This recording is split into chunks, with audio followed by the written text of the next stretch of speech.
Hey, what's going on, everybody? It's your boy Jay Banks, the mad scientist, back in the saddle. Tuesday, how you feeling, AI? I am feeling...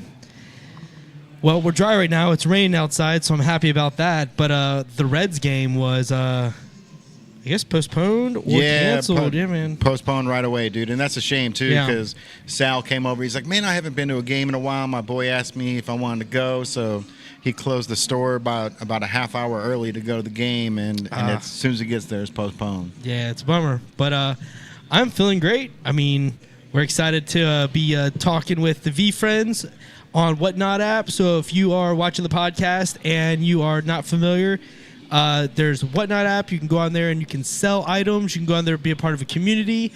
We're focused on the VeeFriends community. We're excited to be a part of it. Gary Vaynerchuk, who is the mastermind behind the entire intellectual property that is Pokemon vibes, Marvel vibes.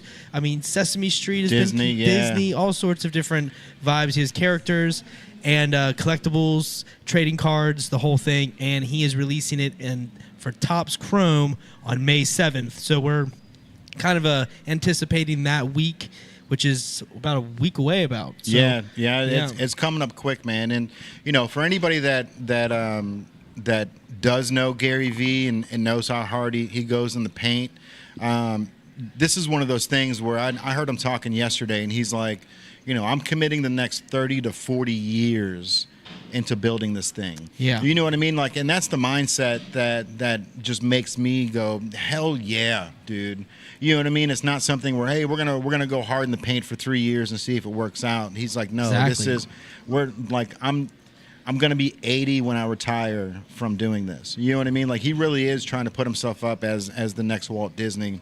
And we were talking earlier, bro, about, you know, the Pokemon thing, how, you know, you've got original Pokemon from 1999 or 98, whenever it was. I do. And but nobody knew back then that they were going to be collectibles, right? Because, like, you actually played with them. They were TCG cards. So you shuffled them, you played with them, you lost them to. Is that how Pokemon goes? Is that how Pogs is? Like, you know, if I flip over your Pogs, I get to keep them.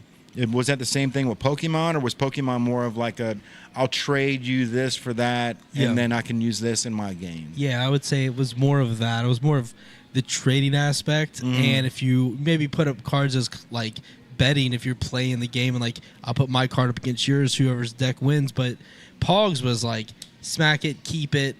And then run into the principle like they took my Pogs. Yeah, and that's for real. And that's why like I really think that's why they were here and gone so quick, bro. It was gambling for fifth graders. You know what I mean? Like legalized gambling in the hallways, because you never played that out in the sidewalk. You never played that in the streets. It was always in the hallways of the school. But trying to hustle kids' Pogs, right? Dude, that's the name of the game, bro. It is, I know. But for Gary to do something like this and say, hey, like I'm gonna take the next 30 to 40 years on building this thing. It's like, it's crazy to think that, you know, we're in on the ground level, because we know how hard Gary goes in the paint when he wants something, right?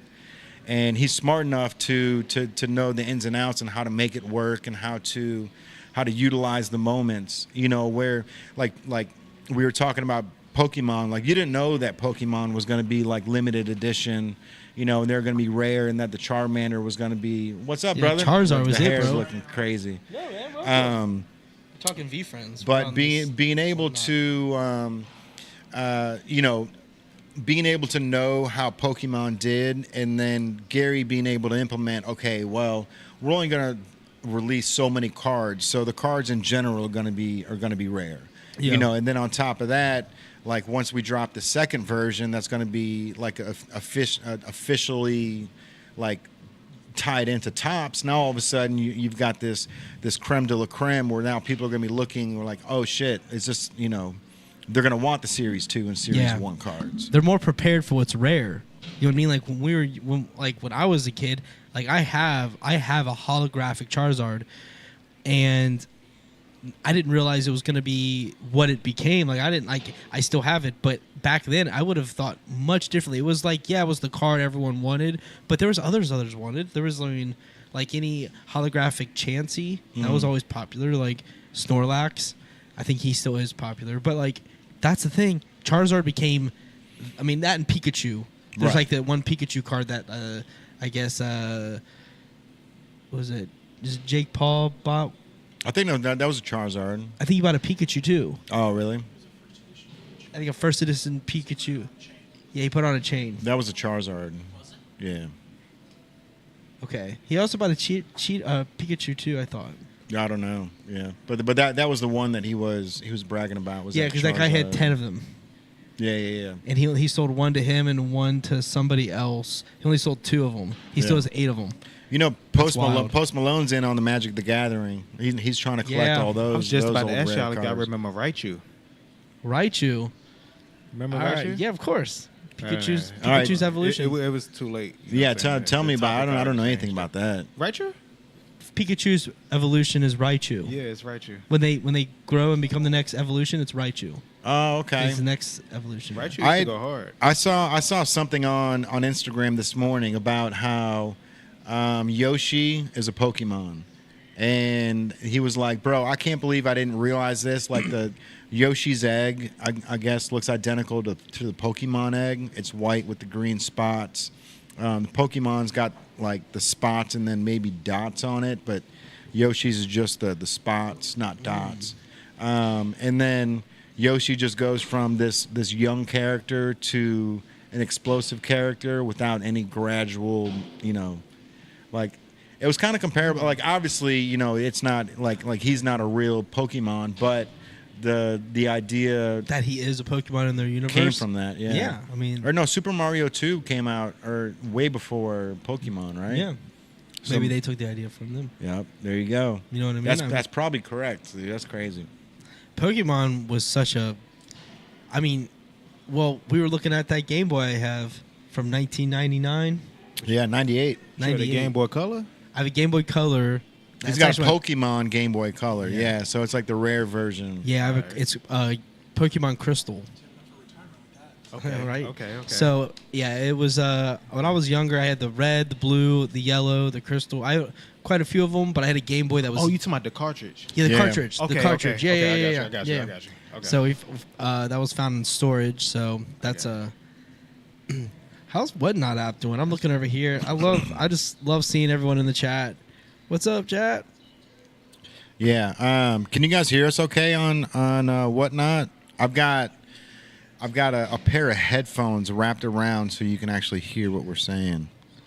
So hopefully the sound is okay. But like I said, we're gonna get a cord in here. There's a cord that plugs into the old iPhone that I had. It plugs right into the lightning port, and then it dumps all the audio right into the phone, bro. It was crazy. It was so dope.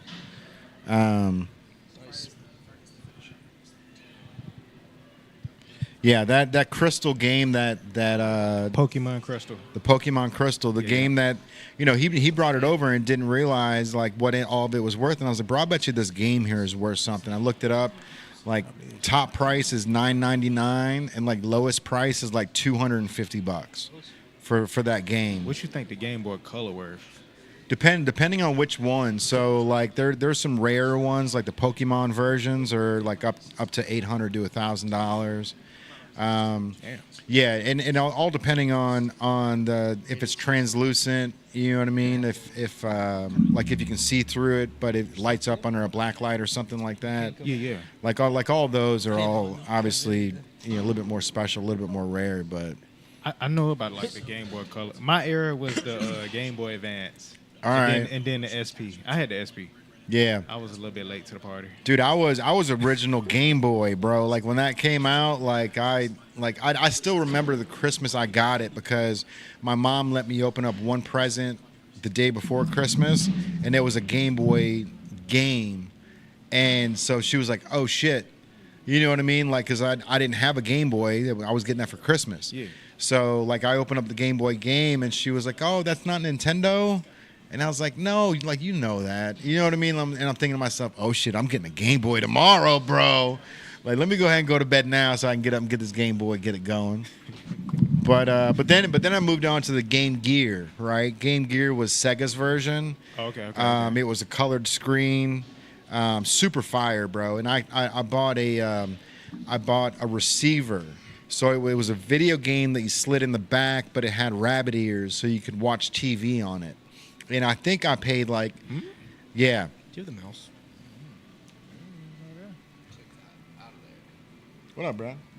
I like that hair, man. You guys catching a movie tonight? We just did. We had to watch Revenge of the Sith that came back. Oh, nice, dude. Biggest re-show in a long time in theaters. Sorry to interrupt you. No, you're good. Dude. Trust me, we got time. You're Yeah. good, bro. It's always nice to have conversations amidst it. I mean, you're in the camera, kind of. If you lean down. I'll set up a day and I'll be out here. Peace. Let's have open availability for podcasts so I can actually chill out for a couple minutes. Here, we can do. This is the. Where's the? There it is. Now you're Hey. definitely in it. Long shot. Look I at like that. I like that long I shot. love it It's too. fire. Looks good. I don't know how it looks on Instagram, but everything else it looks fire, bro. Well, we'll see in a second. So what were we? Yeah, I guess we were about to see if. You was talking about the Sega. Yeah, You talking about game systems so right it now? was Yeah. Your so, systems? So it was a game that you put into just like a Game Boy, but it wasn't a game. It was an antenna with a receiver. So you can tune it to WLWT or WCPO. You can watch like news channels and shit. Yeah. And like my thought process was like I can watch Chicago Bear games now. Like in the car, I can watch them when I'm working. But I paid $70 for the thing, and I was probably like maybe 10 or 11 years old, and my dad was like, "You're taking that fucking thing back, dude. Like, you paid $70 for that." And I'm like, yeah, but and I was like, I had my own business at 10 years old, bro. Like I was making at 10 years old on a Saturday, I was making $180 on one day at 10 years old. And every week I was doing that, right? So every Saturday I'm out there hustling and I'm making $180 to $240. And my sister's doing the same thing. So we're both just raking in the cash. And I went and I bought that for, $70. My dad's like, "You don't know the value of a fucking dollar, dude. Like, we're taking this thing back." And I'm like, "Dad, but you don't understand." Was Like, it did you start like clothes, like t-shirts and stuff, or like was No. it like the cutting grass? So no, it was a dope little business, what I'm bro. saying? So my dad was a printer, right? He worked for a company called Continental Web, and then my mom did Adobe Illustrator before Adobe Illustrator was around. So my mom will basically like take a picture of a coffee cup, cut it like print it out black and white, then cut it out with a razor blade, and then put it on an 8.5 by 11 sheet with glue. Yeah. And so she would glue it all in. Then she would copy it back into the computer and then make flyers out of it, right? So like I said before, Adobe Illustrator shit. Like that's why I'm so good at everything I do, because I see my mom doing all the Adobe shit, and then I saw my dad printing everything, because he was a printer for a major company that printed like Sports Illustrated magazines, and they did basketball cards and shit like that. Yeah. But he also had a little hustle out of the garage, so he had his own little printer in the garage, and he would print flyers for people or business cards and stuff like that. So at 10 years old, me and my sister started a company called J&J's Flyers. So J for Jessica and J's for me, and it was our own flyer company. So what we would do is we would go to all the restaurants around the city and just say, "Hey, do you want us to tag the neighborhood?" So and all it was $20 for that company to get 200 flyers or whatever, and then me and my sister would go and flyer a neighborhood. So like we just bought the little plastic bags that you put right on the door hangers, but what we would do is we would go to like 11 or 12 companies in the city and say, "Hey, $20, we can print your stuff, we can distribute it, put the whole thing out there." So once you got 10 to 15 companies all saying, "Yeah, that's cool, we'll do it." So now my dad prints the flyers and my mom designs them, and then me and my sister would walk down the neighborhood and I would be on the left side of the street, she would be on the right side of the street, and we would just go door to door and just hang those.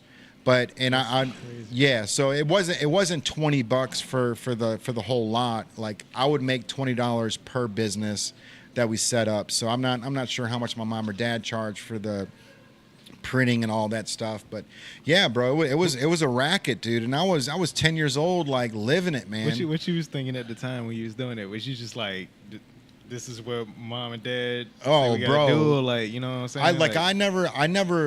I never appreciated their hustle. You know what I mean? Until later on in life. You know, like I see it now, and it's like, dude, that is so dope that like my mom did this and my dad did that, and those two together make perfect harmony, right? And then they take me and my sister, and they're like, we can hustle this shit. Like we've got two kids that can go door to door. You know what I mean? But it's not like my mom just dropped us off and left us there. Like, you know, she was just cruising down the street doing 5 miles an hour with us. You know what I mean? So we can just nail these neighborhoods. But it was a time to be alive, dude. Because like I said, 10 years old. Like, you know, you got nine companies in that bag. Like I'm making $180. That's what I'm saying. You know what I mean? My sister's making $180. Like we're cashing out on this, bro. And but like I said, my dad, like, you know, I had so much money, and it was like I didn't know. You know, you're a 10-year-old kid, bro. You got $100 in your pocket. You want to spend 97 of it. You know what I mean? I need $3 left over for a frozen Coke and some sprees. But my dad was like, you know, we're taking this back. Like, you don't know the value of it. You could buy a TV for $70, and you bought this little thing that just plugs into your Game Gear. Which, you know, he was right. You know, the picture wasn't.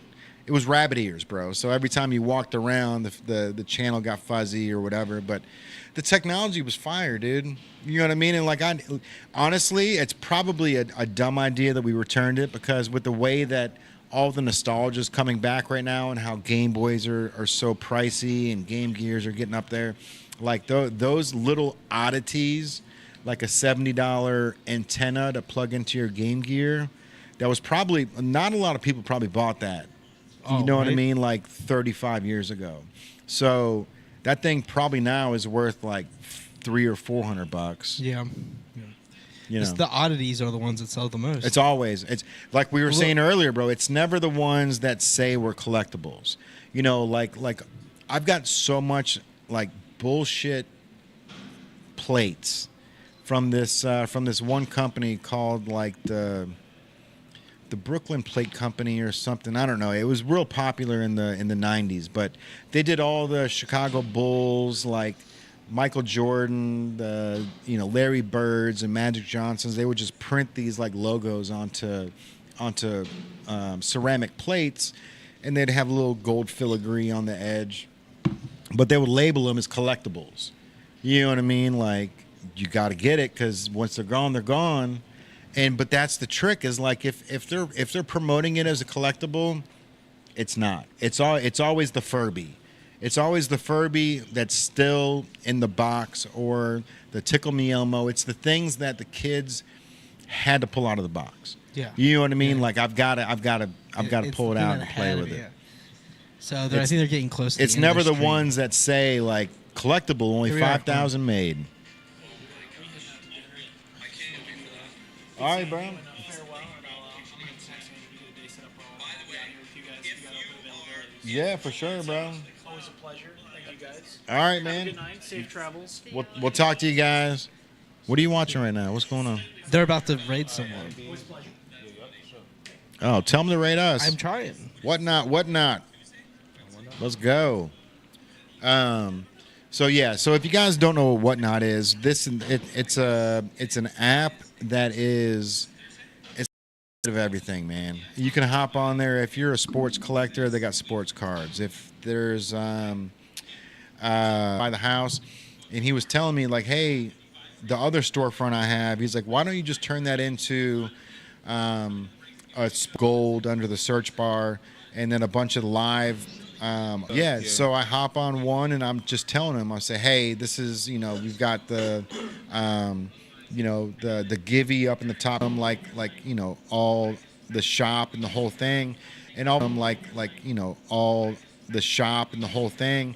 And all of a sudden the Givey goes, and I won an ounce of silver, showing him the possibilities of what Whatnot is.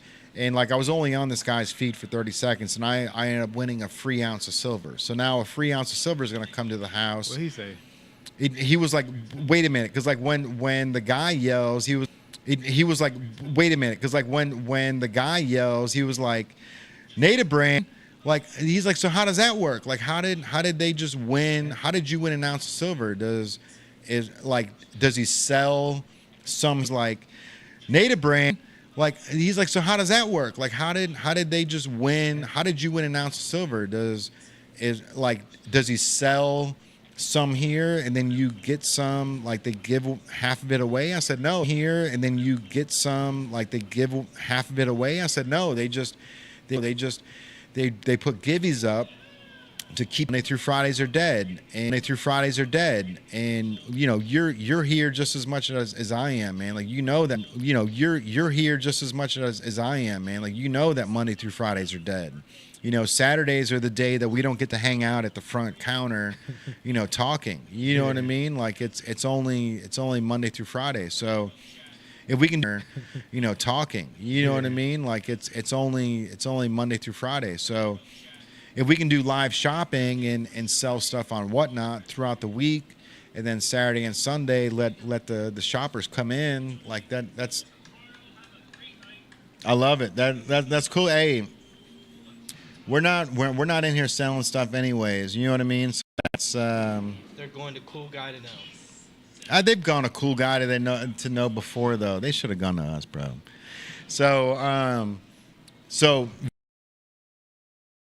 get them to rate our Whatnot. That's one of the big things about Whatnot is if you're on a stream and it's ending, they'll transfer all the listeners or watchers over to a new chat room, and it's all about like community building, bro. Like that's the big thing about VeeFriends and Whatnot. I really feel like it's turning into 1990s AOL chat rooms.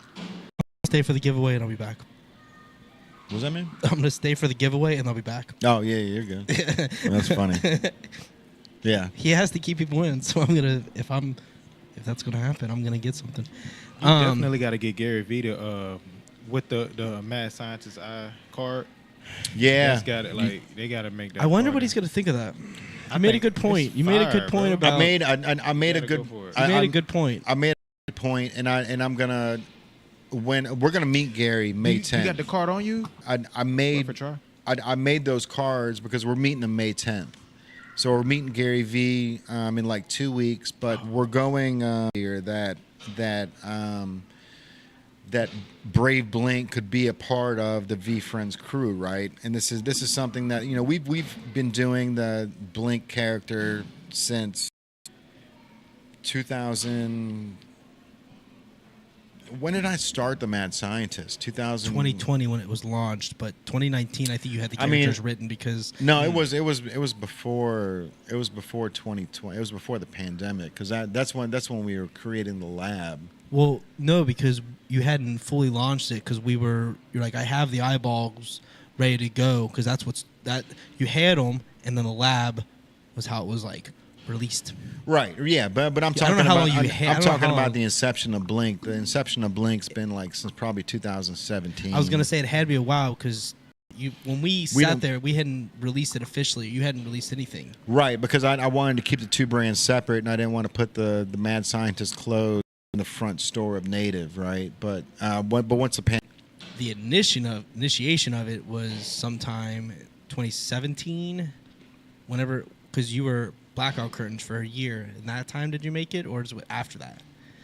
Because you probably can find exactly when you put something a seventh or something, bro. I can just. it's looking like 2016, 2017. There's a 7 in there.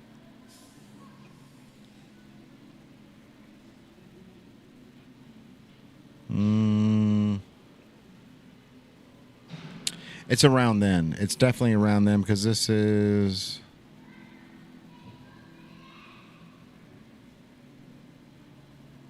said around 2017, 2016, 2017. Yeah. It's probably the 20s. I mean, it wasn't. You It wasn't said Blink, right? Blink the character. Yeah, not Blink the event. Oh, my bad.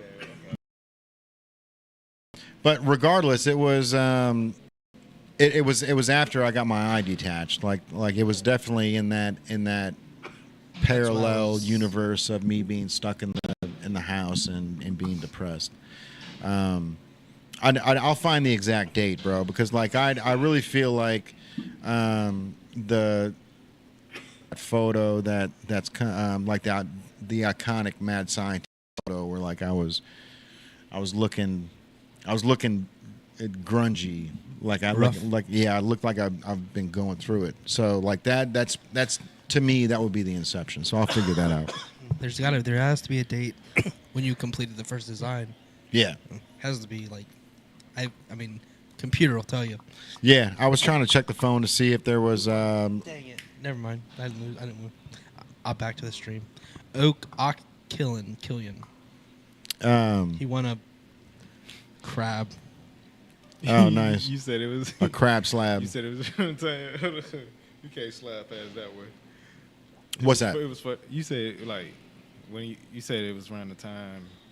You said what? Hold on. You said it was the way you said it was funny. I don't know. I don't even realize what I say sometimes, bro. You said like grungy, and then like you just like going, you know what I'm saying? Oh yeah. Yeah, I don't even remember what I said, man. But that's the thing, dude. Is like we were so close. Yeah, I know. John's like, we were so close to getting that raid. Oh, we were. You know what, man? If the raid's not ready, the raid's not ready. It'll happen. And I would rather have a raid when we're here selling stuff and giving stuff away. Like, you know, the podcast is cool because this is something that Whatnot. It is. This is a little bit newer to Whatnot than just the selling platform. And that was one of the things that I was scared of getting on Whatnot for. It was like, I don't want to lose my ass, right? Like, you know, I've bought some Jordans on there that are $300 or $400 shoes that I bought for $63, dude. You know what I mean? And damn, it's like I don't want to take a bath like that. But you know, once you start watching Whatnot, once you start to understand the community, it's not, especially the VeeFriends community, it's not about buy. You know, and people aren't really, they're not. They don't snipe people as much, which I definitely like. You know what I mean? Like when Gary says, "Hey, OG VeeFriends, let the new guys get this."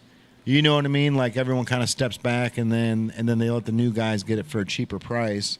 There's a lot of strength in numbers, bro. You know what I mean? It's what we always end up going back to is the fact that, you know, the community is built on each other. You know, and if the community was shit, then it would fall apart. But it's not. Like everyone in there is, you know, it's an AOL chat room, bro. The only thing it's missing is the door opening when people walk in. Exactly. And the thing, and it's also, how do you? I'm gonna find that sound real quick. And also, not only is it a chat room because they call it the chat anyways. It's one of those places that everyone is welcome. So, and you can see that from the time that you get a part of it, because so many people, like our chat right now, as soon as someone comes in, we're communicating with each other. There's no, bias. It's not cliquey. It's just you're a part of the community as soon as you step in, and you can be a part of it as much as you want. You can go on the live stream and people will join you, even if they're strangers. It's such a strong community. It's not gate kept, and I love that. I love that it's new. It's new to the.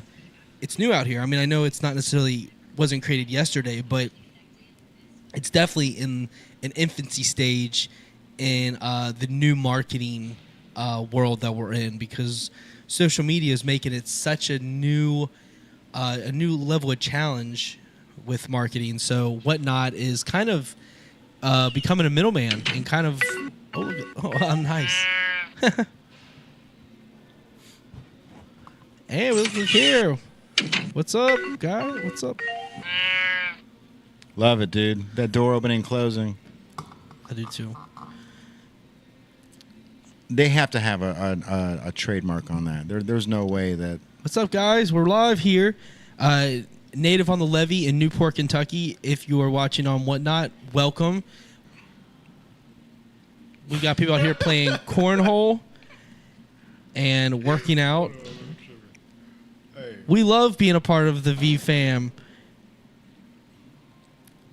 Yeah, bro. I catch myself like going on Whatnot probably 8 to 10 times a day and just typing in VeeFriends to see if anyone is online talking about VeeFriends. Like, not necessarily selling. It's like I'm at the point now where, you know, I understand the company. I understand Whatnot. I mean, I understand like VeeFriends.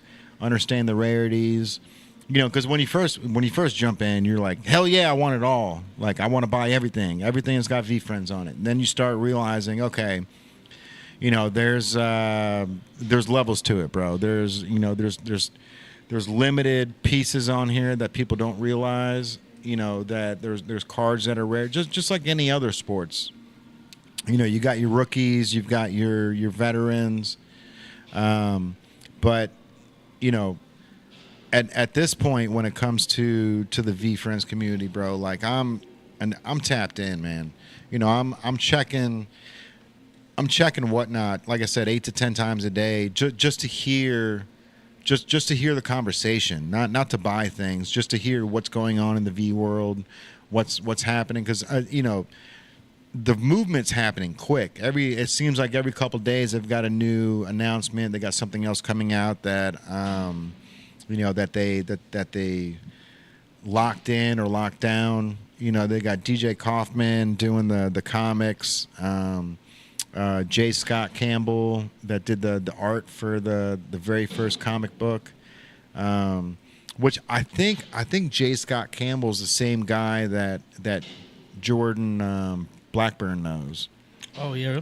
Yeah, I think it's his name's Scott Campbell. He's an artist out of New York. He used to date Kirsten Dunst, but he did this art that Jordan had. It was like a stack of 200 $1 bills, and they were all pressed together, and then they were laser burned.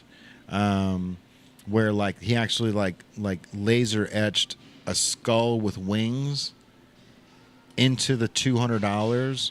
So like it had depth to it, you know what I mean? And the way that it burned the money, the deeper in it got, the darker it got because of the burn marks. It looks so cool, dude. And Really? it was probably just like sampling, you know what I mean? Like doing 200 sheets of paper and then cutting it out to see what it looks like, and then taking 200 singles, gluing them all together, and then just burning through them. But it was like, and that was probably 20 years ago that I saw that, so I'm sure his art has gotten way more complex than that. But that's some art that I still remember to this day, because it was so different and so simple, but so like ballsy, you know what I mean? Like me, you know, 20 years ago, looking at that as a 23-year-old, going like, you got to be out of your mind to burn $200. Seriously. You know what I mean? Just as on a whim to hope that this thing looks cool. Because if it doesn't, if the whole thing catches in flames, you literally just fucking burnt up $200. It's true. I mean, well, I actually want to run into the chat real quick. People are asking about what we are here at Native Brand. I kind of gave them a little rundown. Yeah, if they can hear you, man, go ahead and tap into the Whatnot crew real quick. Yeah. So they're asking if we have any VeeFriends questions. That's actually If we have VeeFriends questions, I guess Steven is asking. But I mean, I guess you were mentioning being in the conversations on different chats and just listening to what they have to say about VeeFriends, and that's what I've got a good question for VeeFriends. If you were going to collect one card, would you rather collect a VeeFriends Series 1 card of like not a popular character like the Snake? You know, would you rather have a Series 1 Snake, or would you rather have a Series 2 spec of 5. You know what I mean? Like whether it be the snake or any of the other rare characters, but the speckled version that only comes in, it's like 1 of 5. It looks like the Series 1 card, but it's got the foil around the edge, whether it's green, red, orange. Would you rather have the Series 2 1 of 5 or just a Series 1 standard card? That's where I'm torn. He said spec. Okay. So and that's the thing, man, is like I'm going back and forth because obviously a spec is 1 of 5. It's a rarity. But the Spec is a 101. They are 101? 1 of 5. Yeah, 1 of 5. Is 1 of a 5, yeah. So But all the roads lead back to the NFTs. And that's what I'm learning, dude. And that's what I'm learning is the fact that these NFTs are going to have some clout. If Gary's pushing 30 to 40 years, if he's planning on putting 40 years of work into VeeFriends, then that's something that we're just gonna like. You're gonna have to adapt or die, you know. Pass that wine, player. Pass that wine. It's just still cold, and I'm trying to blend some cold here. Oh yeah, my ice dipped a long time ago. My ice is dipped, but I'm still cold. Yeah. I'm trying to just make the most of it. Yeah, I got you. So Gary, if you're watching, oh, you know what else I learned on Whatnot is you can ghost your account. So if Gary wants to pop in on this, it won't say Gary V joined. If he comments or says something, it'll say Gary V. But he can pop in and out of chat rooms. He can he can I hope he's gonna come back and clean that window. Yeah, I hope he Put his does. whole cheek I can see it, bro. Fishbowl. We're just in the fishbowl. Already have clout using the blockchain to continue to give value to the NFTs, especially Series 1 NFTs. There are 5 different specs, but still an OG art insert is limited to 5. Yeah, for sure.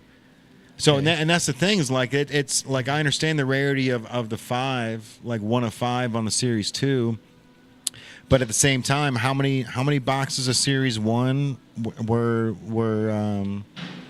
what'd they do? 8,000 boxes? Was that it? Something like that? Say that one more time. How many Series 1 boxes did they make? How many Series 1 boxes? 8,000. 1,000. They only made 1,000 boxes. 1,000 Series 1. Yep, says Steven. All right, then I'm. Steven's View. I assume that's how you say it. Steven's View. Shout out to Steven's View. Thank you for the information. Yeah, Thank you for bro. all the information. And I Murder of appreciate you Crows, tapping in too. Sorland, Frodo, of course. Hey, got the crew in here. Yeah, we're very appreciative. So and this is Andrew Eisler talking right now over here. Hey. I'm Jay Banks, and this is Andrew Eisler. John G's not here today, and then we've got Yam over here. that you see in the corner. Courtside Kurt. Courtside Kurt is his hip hop name. Yeah. Is that did I just date it by saying hip hop? Do I sound old? Nah, Call man, 'cause I call love- myself an old head by Nah, saying hip hop? Nah, because I love hip hop. So Yeah, bro. yeah. What's your favorite character? John G asked. They said Chinchilla Maxi. Chinchilla. I don't even know what my favorite character is yet, man. It's probably the willful wizard, which I can never say. Only because of the fact that like I like whimsical, magical shit because I'm always trying to pull fairy dust out of the air. You know what I mean? You know, the more and more I think about it, I really, dude, I like that duck. The decisive duck, yeah. Decisive. I was, see, the Loyal Lobster was the first time I took the quiz, and I liked that. And then I was like, but I like the crab, but then I got the duck the second time I took it like a month and a half later. Different questions, because it's different questions every time. And I got the decisive duck. And then I got the duck pin, and I got the duck card. And I was like, hey, I really like that's weird that it lines like that. But I also like to be decisive in life was the because You are decisive in life, that's for sure. anxiety. If not, dude, like the anxiety is like, hey, I need to make a decision to get this done so we can move past this door. Right. That's really how I literally view it like that. What was the third one?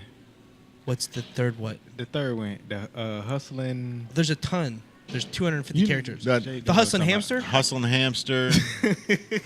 That's the one you're talking about? Yeah, bro. Hey, that name. Gritty yeah, Ghost. that's funny. The accountable ant. Is Gritty Ghost is dope. I do love that. I do like the Gritty Ghost. I'm interested to see what he does with the Gritty Ghost. All the Halloween characters. Oh yeah. You know what I mean? Like all the Halloween characters. That's I love the Dracula with the red eyes, bro. That shit's fire. But honestly, like out of all the characters, like I kind of feel like I don't necessarily relate to the resilient devil, but I feel like I'm definitely resilient. You know what I mean? Like I've always explained my life as the clown, the punching bag clown. You know what I mean? Like I've got sand in the bottom. Like you're probably too young for this, but there's this blow up clown, and you in the bottom of it you put sand in it, and you can just punch this thing. Oh, it don't move nowhere. Every time you punch it, like, it lean just back comes and come right back. Yeah, man, I ain't That's doing all that. I've always looked at myself as the punching clown, bro, because it doesn't matter. It doesn't matter what you do. It doesn't matter how many times you punch me in the face. It doesn't matter what you do to me. I'm coming back. I'm coming right back. You know what I mean? I've always compared myself to the punching clown. You know, not because of the clown aspect, because of the fact that I'm never gonna give up. Like you're gonna get tired of fucking punching. Yeah. You know what I mean? Because Yeah, I'm just gonna I feel I'm gonna keep getting up, bro. Hell yeah. Keep every single time you think I'm down, I'm back. coming back. Tight. Yeah. Feel it. But I know you don't know a lot of the characters, but like what do you feel like you relate to? Like, do you feel like you're resilient? Do you feel like you're like the hustling hamster? Do you feel like you're like like an empathy elephant, bro? I know. Look. there's so many of them, man. It sounds. I be hustling though. You know, well, like you know, The hustling hamster with the money and yeah. You know, I'm more, you know. Yeah, my grind there's. and I shit. mean, there's a lot. There's the. It's just funny though. There's the Notorious Ninja. Notorious Ninja, Ambitious Angel, Okay. the Adventurous Astronaut. What? Yep. There's Shrewd See, Shark. They keep. Yeah, okay. It's like alliteration. Yeah. Tight. And you know what I mean? Because they're characters. They're all cartoon. Okay. I mean, they're all right here. Like on these characters that What's you see. what's the other ones again? There's like 251 of them, bro. Oh damn. Yeah, there's a ton of them, and they're gonna keep adding to the collection. But those NFTs that the guy was talking about, like I'm starting to understand that, like, you know, if you can get an NFT of one of these characters, and all of a sudden, like, imagine getting an NFT of Mickey Mouse or Donald Duck. Yeah. You know what? I found out? I found out that in the was it the 70s that Donald Duck became more popular than Mickey Mouse. I don't know anything about. I know why they he's say- popular. Do you know why? No, that's what I was about to ask you. Because his hat. No, because Mickey Mouse had standards. He wasn't allowed to be the goofy one. He wasn't allowed to pop off and do these wild antics that Donald Duck would do. Oh, he had to be stable. So like he was the main dude, right? Like he was the main character that Makes sense. couldn't wow out like old Donnie would. So there was one point where Donald Duck became more popular than Mickey because he was the one that, you know, they did the TV shows, and he was, you know, his eyes were spinning yellow and red. Like you would never see Mickey Mouse's eyes spinning yellow and red. No, Mickey's like the anchor. The staple. Yeah. He's like the most. I mean, So is that what they did with, like, you know what I'm saying, Bugs Bunny and Daffy Duck? Or is it like a little bit different? Well, it is. That's Warner Brothers, right? So Yeah. that's a whole different. But even at that, like, you know, a lot. Bugs is funny though. Yeah. Oh yeah. Bugs is way more freedom. Bugs is a Bugs has he's more a freedom trickster. than Bugs has more freedom than Mickey. Yeah, for sure. I mean, Right. Mickey's 100 years old, man. Yeah. Like, you know what I mean? Did you know that? Like, he's Now, I know Disney been out way longer than Well, Mickey's 100 years old. Mickey, like and Steamboat his- Mickey. You can Steamboat Willie. Steamboat Willie. Yeah, Steamboat the Willie. Mickey Mouse from Steamboat Willie is now Public. public domain. So anybody can use Steamboat Willie's Mickey Mouse's Steamboat Willie version because it's been 100 years since they patented or trademarked that. So they did like a haunted Mickey, like That's a gonna be murder somebody- Mickey. that's Like gonna be a murder somebody Mickey rap movie. name. I still haven't seen that. They're, but- they're all coming up. Donald Duck's up next. Like there's a ton of characters that were all about that Steamboat Willie time. Steamboat Willie. that are coming up. He was like For a public he danced. domain. He's the dancing Mickey at the beginning of the movies, the one that's like Yeah. spit in the. He was just whistling, Yeah. just whistling the whole time. But what do you think of this draft, bro?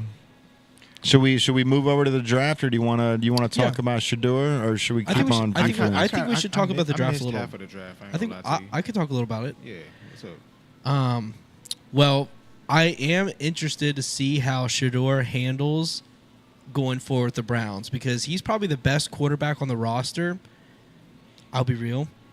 But he's literally picked in the 5th round. They already picked a quarterback before him, and he got picked in the 5th round, and he's behind Joe Flacco.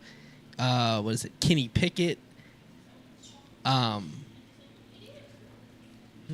The Browns have 5 quarterbacks, but they're probably gonna get rid of Deshaun Watson because Deshaun Watson's still on their team.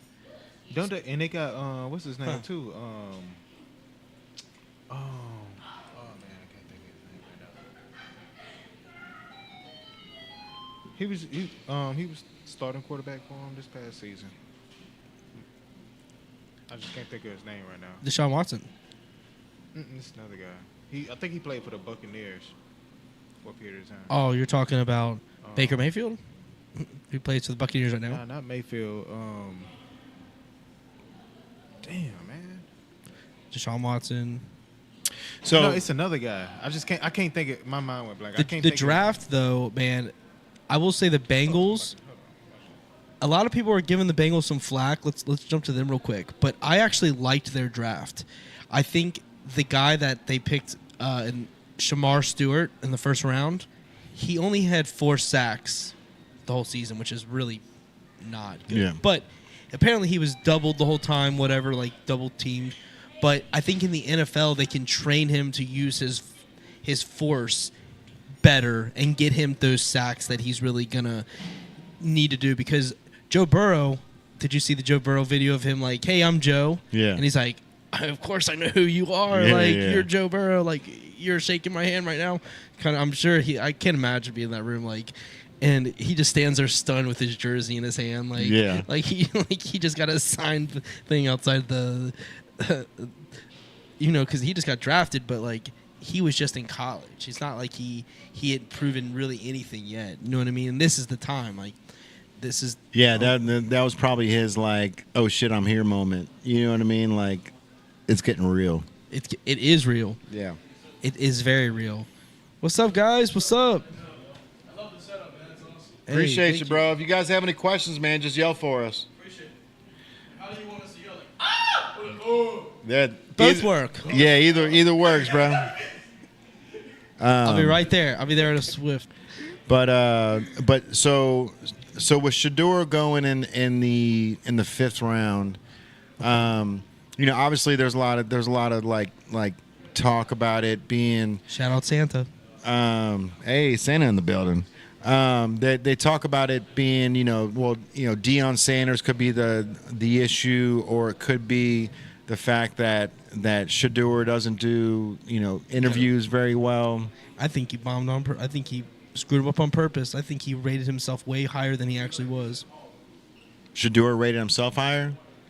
Deion too, but I think Shador bombed the interviews, thinking they could go wherever they wanted. Mm-hmm. And once the Steelers it really came down to the Steelers. When the Steelers didn't want him, because the Browns passed on him already. Yeah, which is weird that they would end up picking. I mean, I guess Value pick now. Value He pick, can't make, like we he don't lost win- on so much money. we bro. don't want another team to get him. And I was talking. Yeah, but he does come in. He does shift your locker room. His dad is one of the most famous players on the planet, not named Tom Brady.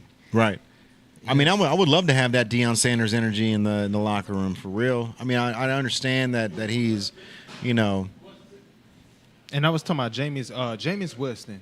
I couldn't think of his name earlier.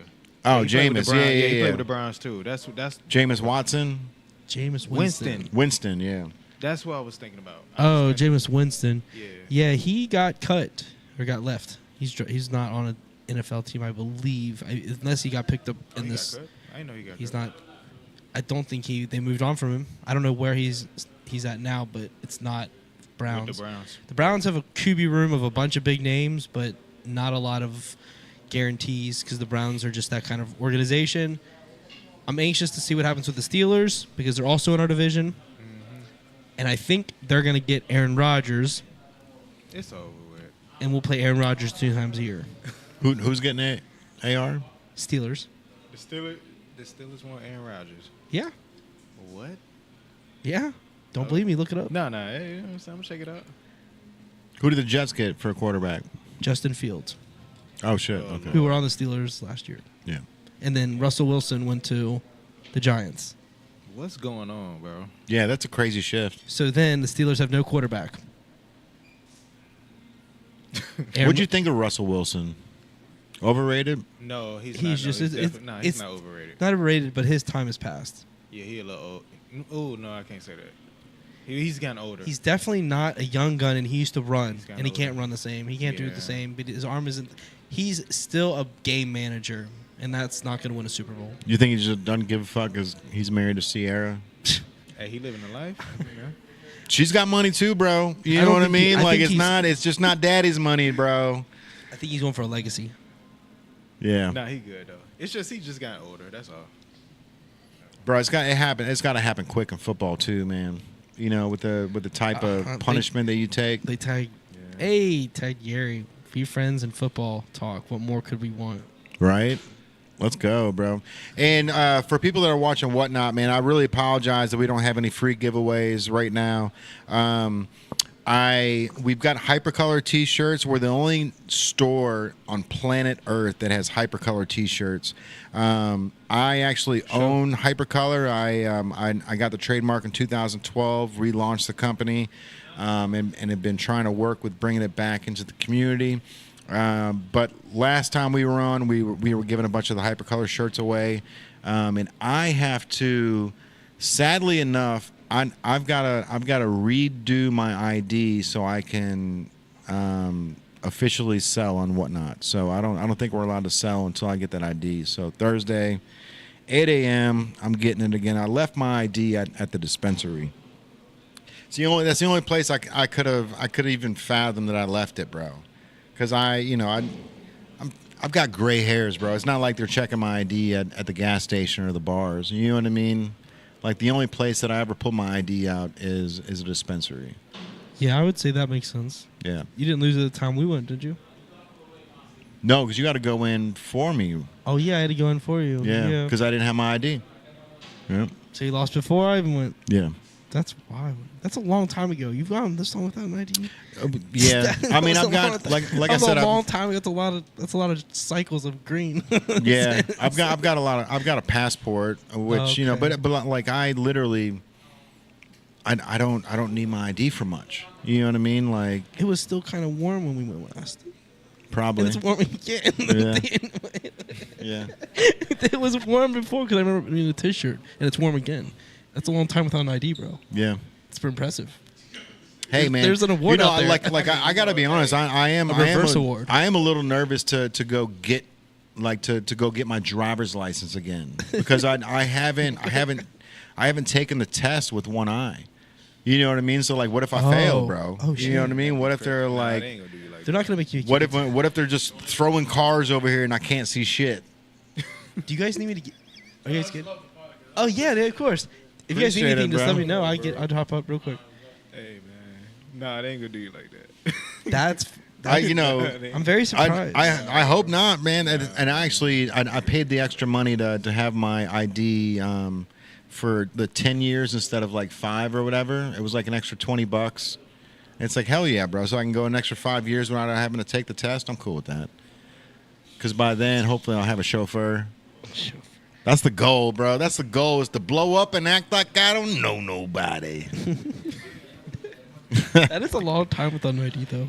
I'm Thinking back on it, I bro, know. I'm kind like of trying to date it, but I'm it was kind of like, blown away that you're just like held on that. Like, that's a long time ago. yeah, We were still in t-shirts. We went through a whole winter. yeah.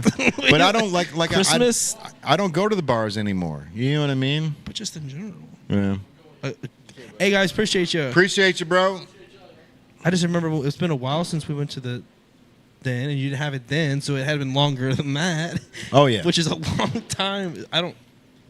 Here's the thing. I couldn't have survived that long. Here's the thing. As soon as I go to get the ID, I'm gonna pull out the pair of jeans that I left them in.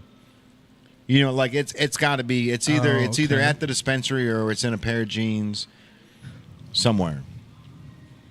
I wouldn't even know where to start. Yeah. But you need to Get a new one. You can't even get on a plane. You can't. No, I can still get on a plane. I got my passport. Well, here soon you're gonna have one because you have to have a full real ID. Started in May I don't think. for everyone. I think passports trump it all. Passports are like the creme de la creme of this is really me. It is. That's the only thing international. It takes an ID. It takes two forms. Yeah. But Either way, bro. it's just a long time to go without an ID. Hey, man, it's pretty impressive. I'm a rebel, bro. I'm a resilient rebel. A Brazilian. I fuck with it. There's no rebel in VeeFriends. No. At Brazilian Red Devil, but at this day and age, if you called anything a rebel, they would just be like, "Oh, that's racist." You know what I mean? Like even like the Boone County Rebels, like they get shit for their character, their mascot. So, what? Oh, he's over there geeking. Courtside just having a good time over there, bro. And that's the best part, man. When you get this wine flowing. So typically, whatnot for you guys watching, we're typically drinking bourbon, right? That's usually our go-to choice, but Yeah, we had to step away from that. had to step away from it, bro. The next day, we all feel like shit. Like we're all in this group chat, like can't breathe, can't move, can't walk. And so it's like, at least with wine, like it's a happy drunk. Like by the end of it, we're just giggling at each other, bro. It's like way more smooth, man. Yeah, and it creeps up on you too. No, but I'm good though. Yeah, no, it's fun, bro. Yeah, how it's are you? fun. Your glasses looking fine. Yeah, man. I'm all good, bro. You need some more over there. We got a whole box of wine. Yeah, we do. It's by my feet. If Gary V's watching, show him how we roll, bro. What not? Yeah, we good. That's how we roll. Let's go. Franzia. Got the chillable red today. I'm not opposed to the box wine. I've got You think he'd be disappointed? Who, Gary V? no, No. I don't think here's why I don't think he'd be disappointed, because if he asked me about quality of wines and whatnot, like I'm pretty good with knowing my shit when it comes to wines. Working down at Brio, dude, like I used to. Oh yeah, true. Oh, yeah. Dude, they would do wine contests, and I would win every wine contest. And it was like, it's so easy, bro, because I was so good at selling the steaks, because like I would do a bet with the chef that was back there cooking the steaks, and I would tell him, hey, I'm gonna sell 15 steaks tonight, and if all 15 steaks come out perfectly cooked, I'm buying you dinner or I'm buying you drinks at the end of the night. And so I would tell my table that. I would go to my table, I would do my pitch, do the whole thing, and then I would tell them about the gorgonzola crusted strip steak. And I just mouth watering, bro. I'd tell them like, hey, this is a 14-ounce gorgonzola crusted strip steak, cooked the way that you want it to. Not only is it cooked the way that you want it to, I've got a bet with the chef behind the counter that if you want it medium rare, if you want it Pittsburgh style, that that I'm gonna sell 15 steaks tonight, and every one of them are gonna come out perfect. You know how to cook all them damn different steaks. No, I don't. No, but I would pitch it to the table, and then my buddy, who was the chef, would cook them, and then they would come out perfect every time. He was the shit at cooking the steaks. Man. So and then I would pair the steak up with the Parducci cab, which was like the monthly, whoever sells the most glasses of wine gets a bottle. So like I end up getting this. They call it a what was it? A Magnum. It was like a 3.75 liter bottle. This thing is this big, bro. Like the base of it is this thick. And that was what you won if you won the contest. It was like a $500 bottle of wine. But like every Friday, I'd be walking out of there with a brand new $45 bottle of wine because I was just sitting here just going, what are you looking for? Oh, bro, that's one of my favorite pickups right there. That's cool. Yeah, that's like I'm an 80s baby, bro. Too. Yeah, I'm an 80s baby. So that's Skeletor, that's like the whole He-Man collection, but it's Skeletor and what's the name of the Skilled Skeleton? Yes. Skilled Skeleton, yes. Yeah. So, but when you slide that box open, it's got the Skilled Skeleton and put it in here. There you go. But with with them steaks too though. It's about to, we go step our steak game up. But right now we're looking at VeeFriends He-Man. Yeah, bro. He-Man was my shit too, man. That you ever great collab. I didn't know that was actually like, you feel me? Hold that up. I didn't know it was actually like a TV show, Yeah, bro, the best TV show. Come on, man. I grew up. Me growing up, we used to crack jokes like, "Oh, he think He-Man," like something like that, But I didn't know it was actually a TV show though. Sure was, bro. He-Man and A-Team. That was my shit when I was a kid, bro. A-Team. You know what A-Team is? The A-Team? Yeah, bro. They made a movie on it. The A-Team? Yeah. Oh, yeah. Yeah. Fucking Mr. T, bro. Yeah. Mr. T. What was, A Pity the Fool. Yeah. Oh, that's Mr. T. That's what I said, right? Did I say Mr. No, T? you said Mr. T. Hold on. Now you got me tripping, bro. No, you said Mr. T. Look, hey, is that Mr. Dennis Rodman? Over here. We got some characters in Over here. Turn around real quick, dude. See, I can. Hey, speaking of that, the dude that you was No way. the dude you was cracking jokes on. No, not tall enough. If that was an NBA player, we would be. You can tell if they can step on a basketball court. Like 6'6". That guy wasn't. I mean, that guy. What? No, okay, 6'5". But no, the dude you was talking about though. 6'4". Oh, this shit was wild, bro. He was doing the tricep. He saw us looking and he stopped. Yeah. I figured as much, bro. He's over there doing jail push-ups, man. Yeah, dude. He saw us looking and he stopped. Then he's like, yeah. I wanted to say something, but then y'all was talking about a whole other subject. Oh, I was watching the whole time. I was watching, even like laid down, like okay, I'm done. Yep. All right, so back to the draft, man. There was also another conspiracy that I heard, which it doesn't hold a lot of weight because like I don't see the teams conspiring to make it happen. But there was a conspiracy they were talking about. Everybody watches the first day of the draft, but like after the second day, third day, fourth day, like the viewership drops so drastically that they held Shador back till the fifth round so people will tune in for the second round, tune in for the third round, tune in and go, why the fuck hasn't he been drafted yet? I could see that.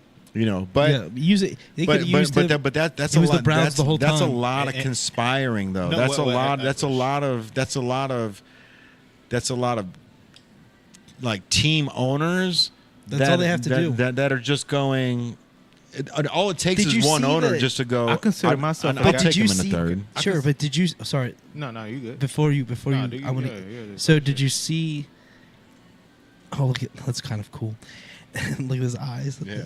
Did you see the draft room of the Browns staff when they picked him? Bro, that decision came from the very, very, very top. Oh, they didn't even know what was going on? Dude, the GM and all of them were like, What? Type. Dude, they were not excited. You got to watch the video. They're like all sitting there like, But he's not a bad there's no quarterback, clapping though. and nothing.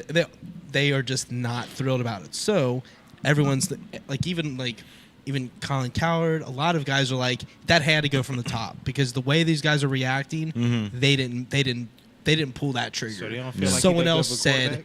the owner said, we're going to get Shadur because, like you said, it could have totally been a thing. It could have been the Browns pick all along. The whole team's like, we're giving him to the Browns, but we're going to hold him through the 5th round to make sure the ratings are up. I would not be surprised. The NFL, dude, this is the league that somehow let deflated footballs go. Right. I mean, like, dude, for real. This is the league that let that go. So I wouldn't say this is that far-fetched. And it's all about ratings. No one watches the Saturday. Right. They watch The first day. Thursday, Friday, and Saturday is just because most of those players don't even make the roster. For real, a lot of those players don't even make the cut. So I consider myself a guy of the people. sure. We're only watching the first day. Yes. Right. Let's keep it 100. Like, we're only watching the first day, bro. Oh, for sure. Like, yeah. After that, ain't nobody. No, we going to work the next day. It's pretty long and drawn out too, bro. To be honest with you, to have like 5 days of that, but like I'm on the fence, bro, because I hate the Browns, but like I want Shadur to. Y'all think he? I mean, I think he a bad quarterback. I want him to stunt, bro. I want him to be just as good, if not better, than Dion. I watched You know his what I mean? Because like I don't Dion think- was a I shit. don't think anyone- in Colorado. He I don't think looked anyone like he a wants- good quarterback for real. Bad. I don't think anyone. You were wants him saying to be he's bad. he's not strong though, right? He doesn't have. Oh, they don't think he's. Oh, damn. He is good. He just doesn't have this rocket arm. He Okay, doesning have hamstring. everything that. You can develop that. You can develop that in the first 2 years. You Yeah, can- for you can sure. build that, but right especially now- if you're sitting bench. And he played. And his team was 13-12. He didn't really dominate. Yeah. You know what I mean? And so That's okay. there's That's how you angles look to at it. this. He didn't do anything in the interviews. He really sandbagged the interviews on purpose, or at least seemingly on purpose, with his hat on backwards or sideways. He didn't seem to care about the process. If I'm an owner, I don't need that. Because when he comes to my locker room, it's instant distractions. His dad comes with him. Remember when everyone would talk about Lamar Ball Oh yeah. and LeVar Ball, all the balls, the Ball brothers? Hey, I ain't gonna lie. Listen, That dad LaMelo, caused some LaMelo. That dad caused some severe headaches to owners. Oh yeah. But look at For him now. real, You gotta look at them, now. but they haven't really won anything. But what? they They all. Oh, okay. haven't won. Okay. Okay. Let's be real. The Ball brothers haven't won yet, but I think what he did for his sons, like he did a lot for him. He helped him. He definitely helped him get picked. That's what I think. I agree. I don't disagree, but I do think an owner hates to see him coming. Oh, for sure. An owner hates to see that dad coming. Depends He's on like, what the owner's looking for. the owner's the one that paying the bills. The owner, I mean, the owner, everybody's there to pay the bills, but it's depending on how you want to run your team. You know? right? But if a dad like Deion Sanders is coming through the door, the owner's like, Well, is this even my team anymore? Because he's going to come and be the loudest one in the room. His son isn't going to be denied. All these different things. What if his son needs to get denied? Well, What if the Hornets owner, they love LaMelo because he's playing. He's balling He's out playing his good. mind right now. He's playing So good. would say I agree. You know, But so. his dad is loud. If I was an owner, I wouldn't want to deal with him either. Nah, his dad been out the way for real.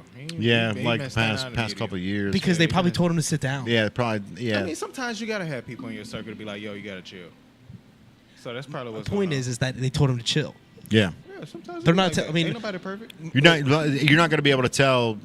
Deion Sanders to Yeah, Neon Dion to chill. Dude, what? That wouldn't be in the vocabulary. He'd be like, chill, we calm. This is fire over here, Chill. bro. I got 8 toes. I don't got time to chill. As a matter Right, of you better fact, put my son in that game. Yeah. They said he was their agent, and I guess like his sons was like, "Yo, Dad, like you can't be my agent. I ain't gonna lie to you." They had to like, so he had to get another agent. And that's when You know what though? Like I wouldn't be opposed to Dion being my agent because Dion had so many deals outside of baseball and football, bro. You know what I mean? The Nike contracts, the fucking like they weren't putting fucking NFL players on Nike contracts. You know, like how many NFL players had their own shoe?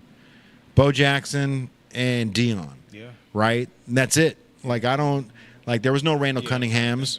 You know what I mean? There were no Dan Marinos. There were no Troy Aikmans. Like there was no other shoe out there besides Nike. Besides those two, Yeah.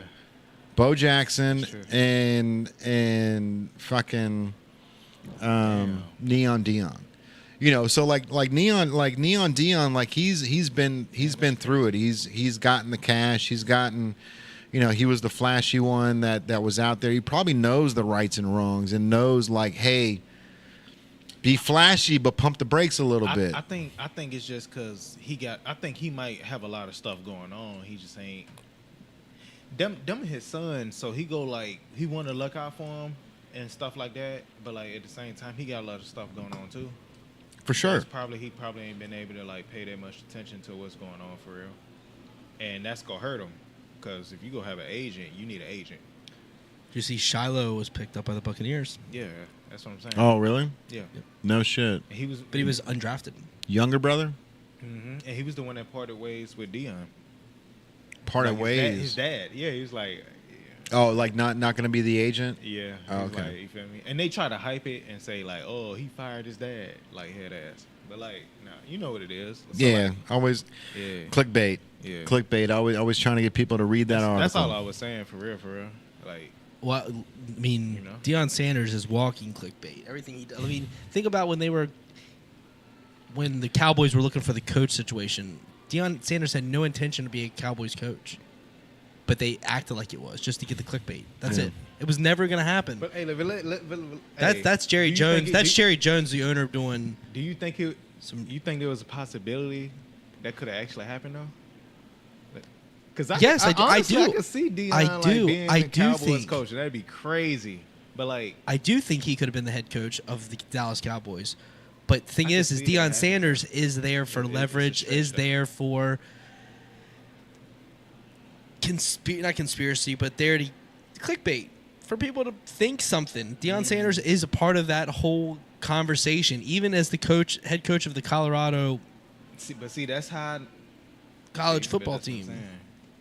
You know what I mean? Like, it's crazy, bro. It is crazy. It's crazy. But I think Deion did affect his kids' draft stock. If it's not about keeping the ratings high through rounds 1 through 5, whatever. But if it is, that's one thing. But if it wasn't, it's definitely because they don't want Deion. They hate to see Deion coming. Yeah. Like that really. Probably nothing to do with Shadir. If he would have been a Cowboys coach, that would definitely. I thought the Cowboys were going to pick him up. I thought the Cowboys were going to replace Dak Prescott with Shedeur Sanders. I thought that's how it was going to play out. I really did. Oh, like some LeBron. That definitely sounds like a NFL script. NFL script, yeah. and then Deion comes in, becomes the head coach in 2 years or next year. Yeah. I could definitely. He comes see in that. as like the assistant coach, running backs coach. So now cornerbacks coach. So now that Shedeur is on the Browns, do you think he's gonna? You don't think he's gonna start this year? I'm assuming. With the Browns. Yeah. I do think he's gonna start by. Yeah, he might start by Thanksgiving to Christmas. Yeah, it's gonna be okay. Something go happen. Yeah, I can see him starting. All right. I'm here for it, bro. I was about to ask you. Oh, I love the underdog situation. You know what I mean? I love the fact that. Oh yeah, I said it over here for you. Oh, it's over there. I love the underdog story, bro. It's almost a better, like, to me, it's a better story that you didn't get drafted first round. You know what I mean? You thought you were going first round, went fifth. Now you got something to prove. You got something to prove to every team to say I should have gone first round. You know what I mean? And like, Brady got chosen 6. Yeah, but does that obviously if you get picked in the 5th round, like what's your base salary? I guess it just matters. It all depends on when you're drafted. How high? First round gets a certain point, certain spot. Second round's a certain spot. Third. Eventually, they all become kind of the same. Okay. But Yeah, but if you're picked first round, your paycheck is much different than your picked second round. It's crazy, Just and the way it that's is. so that's where my mentality would go is if I was Shador, that I'm like first day like didn't get picked. Fuck, there goes $3 million. But does he need money? Nah, 'cause Everybody needs money. he already I understand, but Let's keep it real. he's got Sanders money. Yeah, he paid. Really, He's probably his entire life he's had to ask his dad for money, and he's probably at that point where he's like, I'm fucking tired of asking dad. I'm good. You know what I mean? Like, and you know, I don't know. I I'm don't sure, know. I'm sure dad's got a little nest egg for him or whatever, but like, there's something about stepping out of your dad's shadow, Sure. Yeah. and going and getting your own paycheck. You know Oh, what I I mean? totally your own agree. your own lawnmower, bro. You're not using your dad's lawnmower to make money on other people's property. This is totally your agree. lawnmower. But I don't think that his I like the hms. That's just he's in on the analogy, bro. yeah. It's like, I'd I like be that. really I like, like you feel me? that. I'm listening. I'm like, damn, you know. Right. Yeah, for sure. I mean, no, I hear you, but I don't. I feel like, oh shoot, I mean, you gotta I've been think recording about it, that this though. whole time. Whoops, that's funny. He ain't using the Um, dad's lawnmower. He using How's his own lawnmower. how's Whatnot doing? I can't Still believe in there talking? I can't believe I recorded that whole thing. Whoops. It's all right. Use the iCloud, bro. It would mean more to you if you bought your own lawnmower. That's funny. Yeah, I'm 100%. I'm dude. saying he's less worried about the money because he's more worried about legacy. And here's the thing: his legacy started out with a chip on his shoulder, so he's got a really great story, which is kind of the opposite of his dad's. Mhm. The whole story is opposite. I mean, obviously he plays a different position, but like, it is he's going to be able to curve his own story, and I think that matters way more than the money he's getting between first and fifth round. Because he did drop. He may not have been a first round grade, but he dropped. He should have been no quarterbacks are rarely ever picked in the second round. I don't know if you know much about that. But No, I didn't. Will Levis was, but most quarterbacks they go first or third round. Mhm. Rarely 2nd round. So it's really a lot of people thought if he didn't go first, he wasn't going second. Yeah. He was because the Steelers didn't even have a pick on the second round, so they wouldn't even be able to get him till the third round, and they passed him out at pick 21. So once the Steelers passed, everyone's like, all right, well his boy's about to slide to the third round, and he did. And obviously he didn't stop at the fourth; he stopped at the fifth. But pick 144, which is 55 picks ahead of Tom Brady. Tom Brady was 199. Damn. You think if Tom Brady was picked first round, do you think he'd be as good as he was? Nah. I don't know. I think Tom Brady catching him by surprise was a big part of his winning. Was Tom Brady that relevant his freshman year? Like like was he? You say he got picked at 199. I feel like if you get picked like that, that's on 199. field to the Yeah, Tom fire. Brady's 199. Yeah. Hell no. Yeah, If you sixth get round. Between that and getting picked first, he might have ended up. Is that what you? Hold on. Well, hold on. No, I'm I'm- just I'm- reporting the new. He was picked at 199. That's all. I'm just I know like- that. like- Is that no? I'm saying no. I asked, is He wasn't projected first round. No. But what okay. what pick was he? What pick was he? Oh, you're saying you mean the chip on his shoulder that he got Yeah, for being that's the picked? question. Yeah, that's the 199 was different if he got picked first, and his First. career Yeah, may that's not what he been asking. kind of like Eli Manning because Eli Manning got to choose. He was Oh, going to go no. to San Diego Chargers, but he refused, That's crazy. That's insane. and then they sent him to the Giants. Yeah. So remember that situation, which is totally different. Ironically enough, he's the only one that's beat Tom Brady outside of Right. the Philly special. I feel like Johnny Manziel could have been like Tom Brady, but he probably would have had to been the 199 pick. Right. You feel me? And that's the thing 'Cause is like it do put a chip on your shoulder. It's like, damn, bro, like y'all really like, okay, I gotta prove y'all wrong. Boom, Tom Brady. And you know that's- what I'm saying? Like that's that Joe Burrow mentality. That's that underdog Joe- mentality. they say You know what I Joe Burrow mean? was always sweet though. I mean, he moved Oh, like, colleges, different right? colleges, Because yeah. because he wasn't in, Ohio State, they was downplaying him. Yeah. Shame on y'all. I know, bro. That's crazy. I'm just playing Ohio Hometown State. too, I'm bro. just playing Ohio State. Don't you?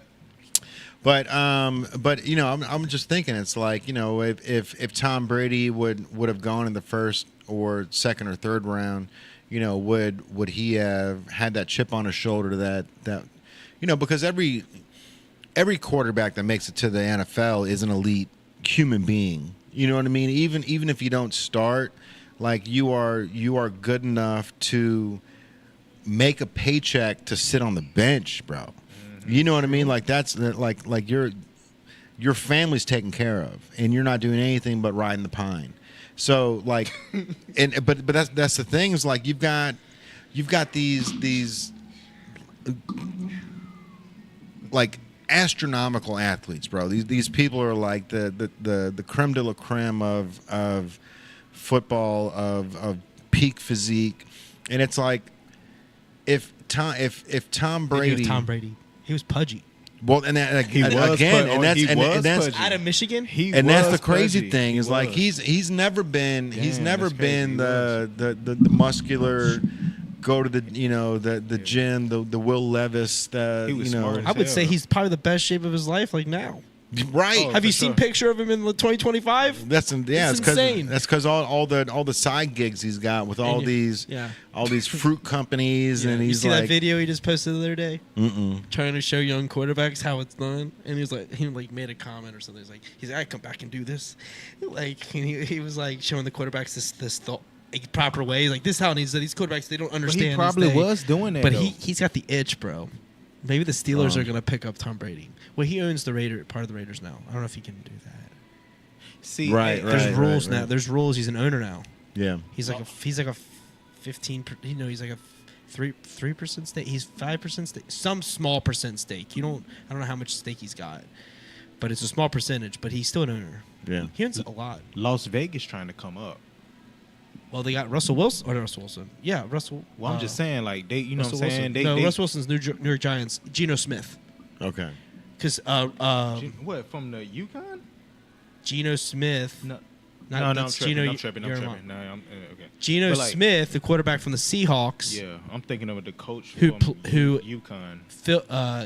Pete Carroll is now the coach of the Raiders. He got Geno Smith. I thought that the Vegas Raiders were going to pick up Shedeur Sanders as a backup. That would have been fire. I thought that was going to happen. I was sitting waiting. Every time the Vegas Raiders popped up, I thought Shedeur Sanders was going to pop up, and then they move on. I'm like, what? So I was feeling for him. I was watching him drop. I watched it. You know, it got me. I watched it too. Now that I think about it, I turned it on in here because I was like, I wonder when he's going to get picked. I should keep an idea on There him. you go. Yeah, because That like conspiracy's gaining legs, bro. right, because like I you know how heard- I put a basketball game on at native on one of the TVs just in case some dads come into the store and they don't want to watch shop. So I put the draft on for that same reason. But I was like, maybe I'd catch Shedeur Sanders, but I didn't. I was busy. I saw it later on. And speaking of basketball, Yeah. I heard that Las Vegas trying to bring a pro team there, and I also heard they trying to bring a soccer team there. Las Vegas trying to make some moves. They should I have got- two teams and look, bring one to bro. Cincy. Hey. They should bring one to Cincy and put one in Vegas, and I'd be happy. Look, I've Basketball got Add two team, teams. A Add basketball two team in teams. Cincy. Yeah, sure, I've we got can do that. I've got the conspiracy theory on the Vegas team, bro. The Cincinnati Harambe's. So, dude, Basketball. oh my Basketball. god, that would Basketball be this time, insane. though. That would be insane. Make it silver. You don't have to use the orange. Just make it. It doesn't matter. Right? Well, basketball doesn't have start- the some people- Spurs. some- though. some people gonna have You can't do problems that. with that, Spurs. man. The Spurs, bro. Oh, I can definitely like if we did that teal Okay. that we did with the teal and orange, bro. If we did teal and orange like Miami, like Dolphins, But in basketball, so it's but not in conflicting, basketball, yeah. like Tropic Thunder, right? Or the Oh, the tight. I tropics. see what you're talking about. That the That Will Ferrell that- movie. Yeah, Will Ferrell. Yeah. I was just about to say, yeah, I know what you're talking about. He set Um, him up, but he also set up for Christian the Brick. I don't know what he's saying. You don't have any. Now you can. It's gonna I be would some love a team. sweet Continue colors. what you were going to say. What? The Vegas thing. So, I read an article about the whole Luka Doncic trade, right? And how like Dallas was so pissed and no one knew that they were trading him knew to they the was trading Lakers. Look, bro. So so apparently. When Mark Cuban sold the Dallas Mavericks to that family, right? The husband and wife, they're older. Do they own a lot the Las Vegas football team, or do they own another team in Vegas? They own property. They don't they think- they, I don't they think- own the casinos. That's right. They own casinos in Vegas. So what they want to do was they wanted to open up a basketball arena / casino, right? So that they're making money all the time, not just during the games. And Dallas won't let them do it, so they wanted to. Were they asking to move to Houston? This was like 2 or 3 months ago that I read this article. But anyways, so what they said was that the owners of the Dallas Mavericks were going to trade Luka to the Lakers and let LeBron get his trophy, because LeBron does he have money in the.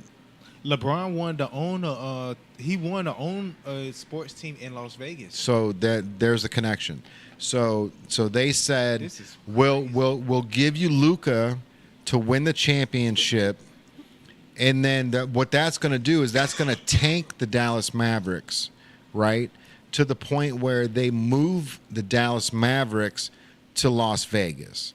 So because they're pushing for this casino, but Dallas doesn't want them to do a casino / basketball arena. So they traded Luka to tank the Mavericks, so that at the end of the contract they can move the Dallas Mavericks to Las Vegas, open up the casino / arena, and then. And you know Mark Cuban's involved in that too. You know Mark Cuban's not involved in it because he sold his stakes. But he owns a little bit. But Not a decision. But he's not a decision maker. maker. And they even showed his facial expressions at like the game, like maybe a week or two after Luka was traded, and you can see that the look on his face was like, "What the fuck did we do, dude?" And the GM keeps talking shit. about it. He keeps bringing it up in press conferences, and everyone that's like, all the announcers and people are like, dude, just stop talking about it. You're literally reopening the wound every time. Because he'll bring it up. Oh, like when they lose, or like if we had Luka, like Just a bunch of stuff. Like people are like, mention how like how the Lakers are doing the thing, and the Lakers are about to lose to the Timberwolves. So they're not in good place either. them But boys ain't playing no but anytime games, he has the like- press conference, he brings up the Luka situation, and everyone's just like, dude, what? Ignore the interview of those questions, move on. Because every time you talk about it, you're not making anyone feel any better. Because literally, this is just as bad as when LeBron moved to Miami on his own regard. I mean, I'm sure. that interview was so fucking. I remember That was such a middle I- finger to Cleveland, bro. Dude, it was. Now, look, terrible. I ain't looking Think at back that to way. that day. Well, okay, hold on, because like, all right. How was your reasoning when LeBron James I chose was- to take his okay, talents so to Miami? When that was 2012, 2010. 2010. What's your phone at, I was bro? 18. Can you throw that on there for me? I was 18, so I ain't really, you know what I'm saying? I ain't think nothing of it. I was just like, he really going to Miami? But now, like, when I go back Oh, dope. and look at the videos, You I'm know, like, there's an outlet on the side of that. You can just each one of these chairs has a legit plug. Oh, I don't know. Fire, bro. That's- Like these chairs are incredibly dope. So plug on this side, right? Like an actual outlet plug with the Oh. ground. And then I feel it. this side here is the on-off switch. So now it's on, now it's off. But it has a little thing so you can plug your phone in, and now all of a sudden you got speakers and a subwoofer underneath here. I knew the speakers and subwoofer. I didn't know about this. How crazy would it be if we were able to plug all that in? So like you can like Power the boo, you did Oh. that, you can just feel it in the chair. just that- feel it on your. all right, pause. That's going to be a little crazy. It'd be insane, Yeah, dude. it's going to be a little crazy. And something else I want to do. I want to get rid of those beach towels, man. I want to graffiti that whole couch. Oh, shit. I want to graffiti the couch. I want to have people that come here sign it that are on the podcast. You know what I mean? Because I'm tired of that that beach towel just falling every episode. Drives me crazy. Yeah, me too. Yeah. But it would be dope if like every day there was I don't just want the paint to crack though. no. We can use something that would adhere to it. You know, or we just take our time and What we about just that stuff? yeah. Well, That's that thinner. mm-hmm. It's not. I mean, thick graffiti. I don't know. I like the idea of graffiti. I just don't want it to break. I don't care. No, But I we're- hate. I'm tired. I'm tired of that falling though. I'm way over that. I've been over that for a while. Yeah.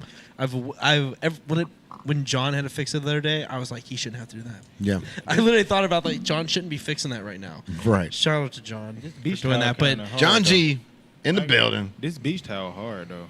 It is, bro. It is. And like the crazy thing about, the Skittles logo, like I showed you that Supreme Skittles pack that I got. And that was like, you know what? I can do this, bro.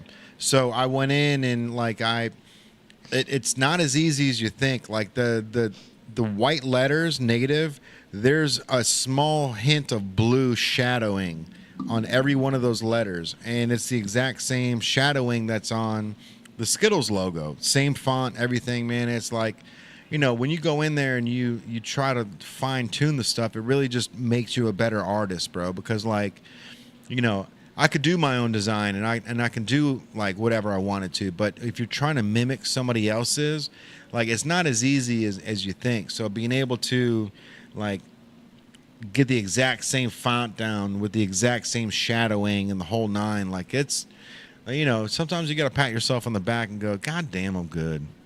You know what I mean? Especially when it's 6 feet wide like that. You know what I mean? Like when your logo gets 6 feet wide, all of a sudden the logo starts looking, really bitmapped and not clean. But This is what I be wondering, like with this, like the pillow. I murdered that one too, bro. This like how you know what I'm saying? 'Cause this should be changing. You know what's crazy is you can actually inside that pillow is a fortune cookie, and it'll tell you the date that I made that. So I think I only made 5 of those pillows, bro, and every one of them has a fortune cookie inside. It's got a little like fortune from a fortune cookie, and it's got the date that I made it, and it says something like, then get me out of here, Native Brands a sweatshop or something. But like I slid a little hidden nook in every one of those pillows, bro. So if you've got that pillow at the house and you're watching the podcast right now, unzip it, reach your hand in there, and you're going to find something that I wrote probably 8 years ago. You know what I mean? Like that's the type of shit that I'm on, bro. I'm trying to get to the point where, Cool pillow, man. when people, people see this 20 years down the road, they're like, holy shit, there's a little hidden message here. We put a little hidden treasures in all the stuff we do, but Yeah. I love Easter eggs. it's the best, bro. Yeah, the best thing. And There was a guy in Ohio. Now this is funny. Well, I don't know if you can say it's funny. The I thought chat's it was funny. busy. There's a guy in Ohio. He was he put weed in his Easter eggs. I seen it and got arrested. Like, man, come hell? on, dude. Easter Claus. You trying to arrest the most giving man on the planet right now? Because those weren't small eggs. Those were those big eggs that you get from Walmart, bro. The ones that are like this big. Oh, okay. It was huge. And They were the. So he had what? Like yeah. He was Easter Claus, bro. Yeah, he's okay. He was the Easter bunny Easter for Claus, Santa. Okay. We got 12 shares. It's actually pretty good. Hey, that's super dope, man. That's actually pretty- And that shot's great too, man. That's if once we get the sound tapped in, where We're not hearing double. Are they hearing double? What's the sound? They're probably not hearing double because the microphone the cup itself is kind of like harnessing all the sound, but They mentioned something about it sounding early. I don't know if anything has changed, but if it's echoey, they're just hearing our voice before they hear the audio dumped in. So like you see how the ear is not on the bottom of the thing anymore. That could be the reason, or if they're lit, if they might be hearing Yam's voice. that might be it. Yeah. Because they're going to hear him. They're going to hear this Pierce. Because, I mean, they're not. Yeah, we just got talking to the mic, not into the air. It's a work in progress. Yeah, talking to the but mic. hey, but this is something that like it's a very good learning curve, right? Because we're on 5 platforms right now. We're on Twitch, we're on Facebook, we're on X, we're on Instagram, And they all work different. and we're on YouTube, and we're on Whatnot. And out of the 6, we've got more viewers on Whatnot than we do on the 5 that we've gone live every Tuesday for 557 episodes. So like that just goes to show that there's a lot of people that are on Whatnot that are tuning in. That's not about buying things, bro. Y'all, man. It's about the content, and like I'm telling you, bro, like Whatnot is the next AOL chat room. Like all they're missing is that door opening and that door closing when people leave, because like that's the vibe I'm getting from that. Because I can go into a VeeFriends feed, and I can hang out and not buy anything, but I can learn so much, and I can talk to people that are all in the same like headspaces and I am right now. You know what I mean? It's so dope to be a part of something like that early on too, bro. You know what I mean? Like Whatnot is pretty fresh. VeeFriends is very fresh. You know, if you're looking at the next 40 years of a company and you're tapped in on year 1, like how crazy is that? Right? I mean, it's such an early in the process. It says my mic is echoey. I don't know. It says native's mostly mic. native's mic gets echoey a bit.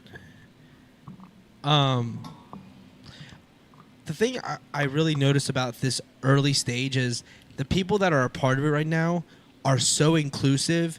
It makes newbies feel so welcome. And I think that's such an important part. Rather than just having to collect the cards cold and find others to play, the community's like, come on in. We're going to give you discounts on the live stream so you can get cards easily. And they make it so easy for everyone to get involved. I noticed that really quickly. Like, I mean, we've talked about it before. You've mentioned it. Vizzy, Vizzy, ETH, man. Before I even Shout out met to him. Before I met him, like, because I thought his stream was great. Shout out to Vizzy for sure. But I was early in getting cards, and they're like, "What don't you have?" I'm like, "I'm looking for a duck," and they're like, "Here you go, right here. This will be for Andrew." Yo, and then I swiped. I was on that feed. I heard him yell yeah, out like to that's you. the whole thing. Is like that guy didn't have. He had one available, whatever. He sold it for just a few bucks, but he wanted me involved because I wanted a certain card. Yeah, and he doesn't know me for anything. Hey. No, that was your first stream because I sent you a share so you can hop in on them. Yeah, and that's the thing that is the best part is that it's easy to share as well. I was actually going to get to that too. It's easy to share and get people involved. I mean, pretty quickly. The share, when they say share, it was funny the other day. Gary V, I actually I don't know if I text you this, but they were at 70 shares. And he's like, we're not going to do anything until we hit 150. Turn the music down. Yeah. And he turns the music. He tells everybody to shut up. He's done that. Yeah, I've seen him do it before. And he just sat there. He's like, we're not talking. And then when someone says something, he's like, stop. Yep. And they were quiet. And all of a sudden, he's like, I need everyone to share it. We're not doing anything till 150. And they'll sit there and they'll literally just, it's almost like the elevator music comes on, and they're just like, they act like nothing's happening. And then as soon as 150 hits, they fucking it's celebrate. Like, dude, no, it's like the stock market opened up. Oh! Right, literally, exactly. Yeah, exactly. So, because when it starts, like, and we're up, put the rips up. We're gonna get these live here. We're gonna do rips and sign. Then all of a sudden they're back to marketing it. But like that quiet time was so impressive. Yeah. I was just sitting there, and it was only about 3 minutes. Yeah. It happened in 3 minutes. There was 70 shares in 3 minutes. Right. It's incredible. It's incredible. It's great. And the fact that people just don't bounce out when they're like, no, bro, I'm not sharing your shit. I'm gone. I already shared it. Yeah. Yeah, I've shared it once, but he's like, we're not moving until we get to 150. And it went, and then got to the 150. I think people do that. You know what A strong community. No, what I'm saying, like, well, okay, never mind. What I meant, like, you know how like people watch it and then like don't share it, but then like, you feel me? Well, if he doesn't continue talking, the show can't go on. So the people want to be there because they want to get giveaways, they want to get discounted stuff, they want to see Gary get lit.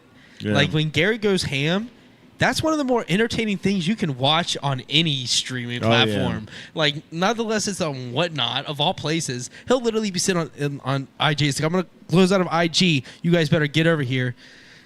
Yeah. and he'll just sit on. He'll look at IG. He'll stare, and he's like, "You got this much time," and then he'll switch over and he'll just ditch Instagram for whatnot, and then put on the best show I've ever seen. That's what's up. People are out here. Vizzy. Oh, Bob's Crispy Duck. Yo. Hey.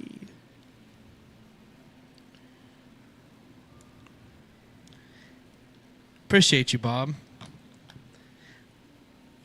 But yeah, I just when Gary puts that energy into the chat, it makes you not want to turn it off. I will if I have to run to the gas station, I'll just sit there and I'll listen to it. And I'm just ignore the text messages until the stream's done, I guess. Yeah. I mean it's the truth though, bro. It works because like every time that VeeFriends is on, they're like, first of all, you're getting new information. Bro, look at how many people are leaving the movie theater right now. I heard that the Sinners movie, everybody been talking about that. Yeah, there's been a lot of people that have been coming up for that Sinners movie. Are you ever think you gonna do this again? Hey, if you're about doing it again, that's your half a chip that's in there, right? Nah, Yeah, that's your half a chip, bro. No, okay, hold on. I know. You ain't say that shit.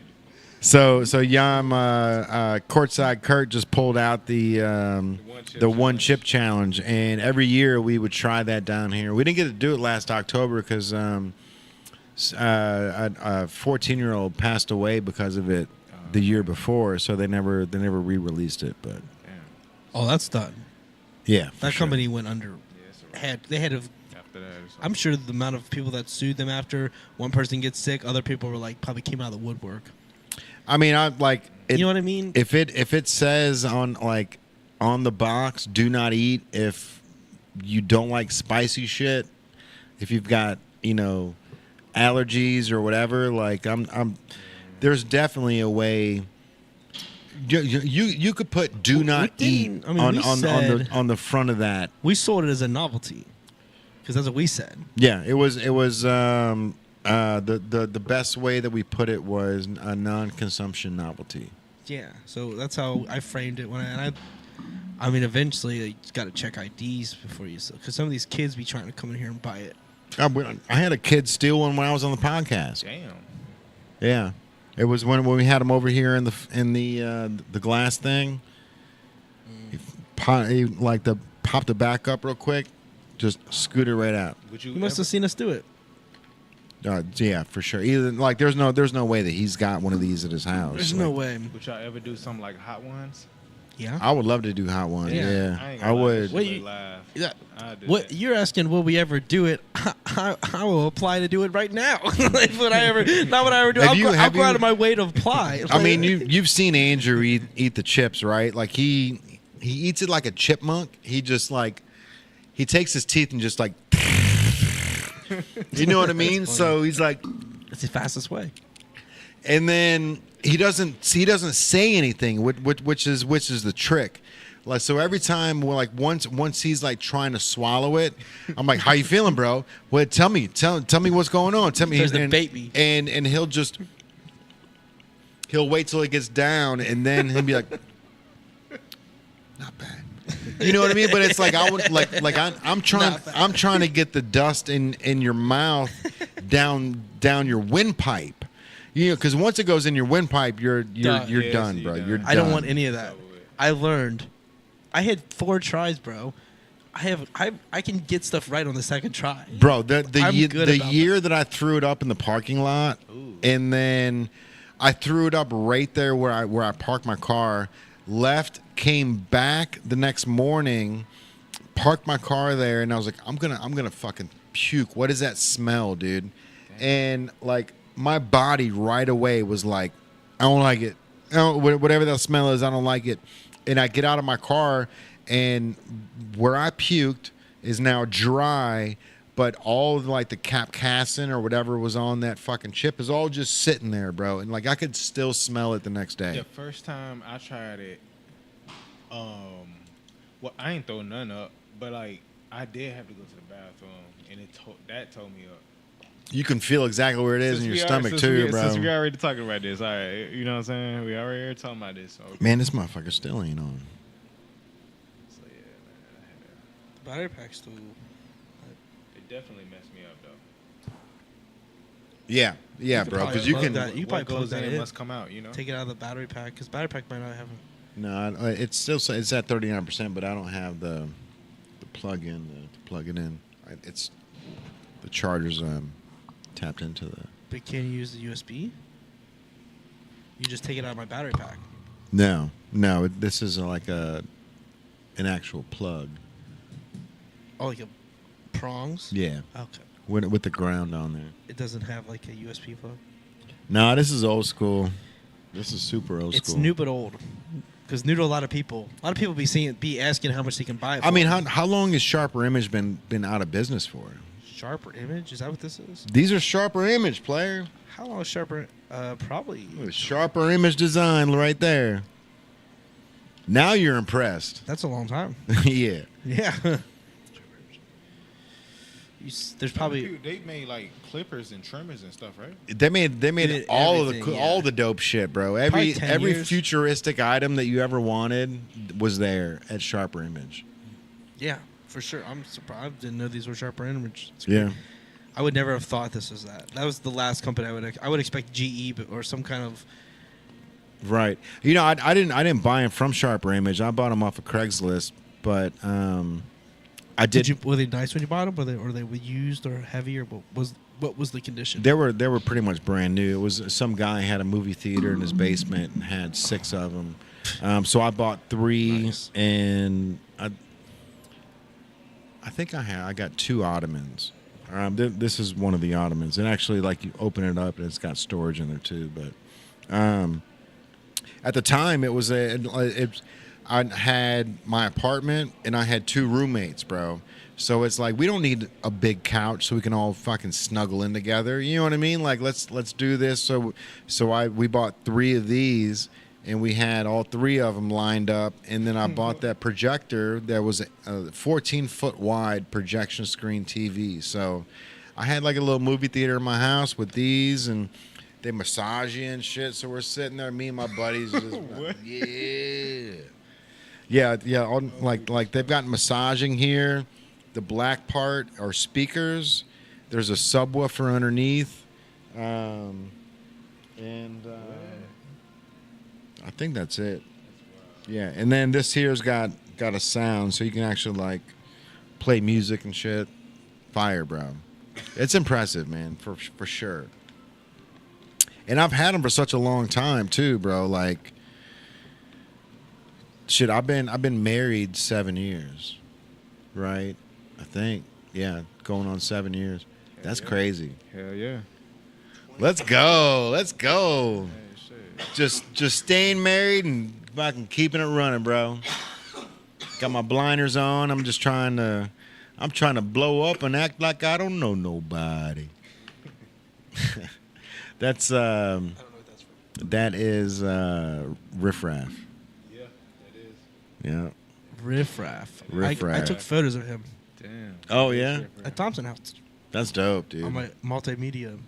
That's dope. I think I I smoked. Oh, you smoked. We smoked together. we were talking about doing color changing shirts together. I should have mentioned it. Yeah, I We- think, yeah. Riff He Raff told is me that he loves definitely- EDM music. He really doesn't love the rap. He was like, we at the very end of the I show. could see that too. At the very end of the his show- sound now is that. It's Is it It's like EDM? Yeah, yeah. He It's showed us EDM tracks. mixed with a little bit of trap. Yeah, he showed us tracks. So He got after a I took track. photos, Travis was like, "Come on, we're gonna smoke with Riff Raff." I'm like, "All right, cool, man." So went to the just the office, and he had one guy with him on the tour, and then me and just our little crew, and then him, and he's like, "Let me show you guys some tracks look, real man. quick." Hey, check this So he puts it on. He's like, "It's a little different, but you'll love it." Dude, this dude went from there was no rap. It was like he was just Electric Forest. He be Tiptoeing It was in just- my rapping. Nah, I ain't gonna lie to you. Jordans. He be rapping, but like, look. Dude, this wasn't. It was just Tiptoeing in EDM. my Jordans. Just Everybody EDM. know him for that track. But Yeah. nah, Yes. but he got some underrated shit too though. Cause DJ Paul from 3-6 Mafia, so he produced the track with Ray Ra- and it's got like this EDM feel to it, but it's still trap. But you don't know what I'm doing right now, bro. Well, I don't know. I'm just saying that's what he told. He showed us tracks. Hey, look, I'm about to hold on. Let me see this. Shout out to Riff Raff. I'll show you the photos, bro. Let me see if I can pull this Yeah, 'Cause Riff Raff's I like fire, this bro. song. This song hard. I listen to Rick Raff. See, I listen to all types of hip hop, bro. Like people don't understand, man. I really be on this hip hop shit. Like, you know what I'm saying? Like, Tiptoeing in my Jordans. it's called Marshmallow Maserati. Listen to that. That's a fire photo. Yeah, bro. And then this one, Listen to that track, man. and then oh shit, fuck. I saw it.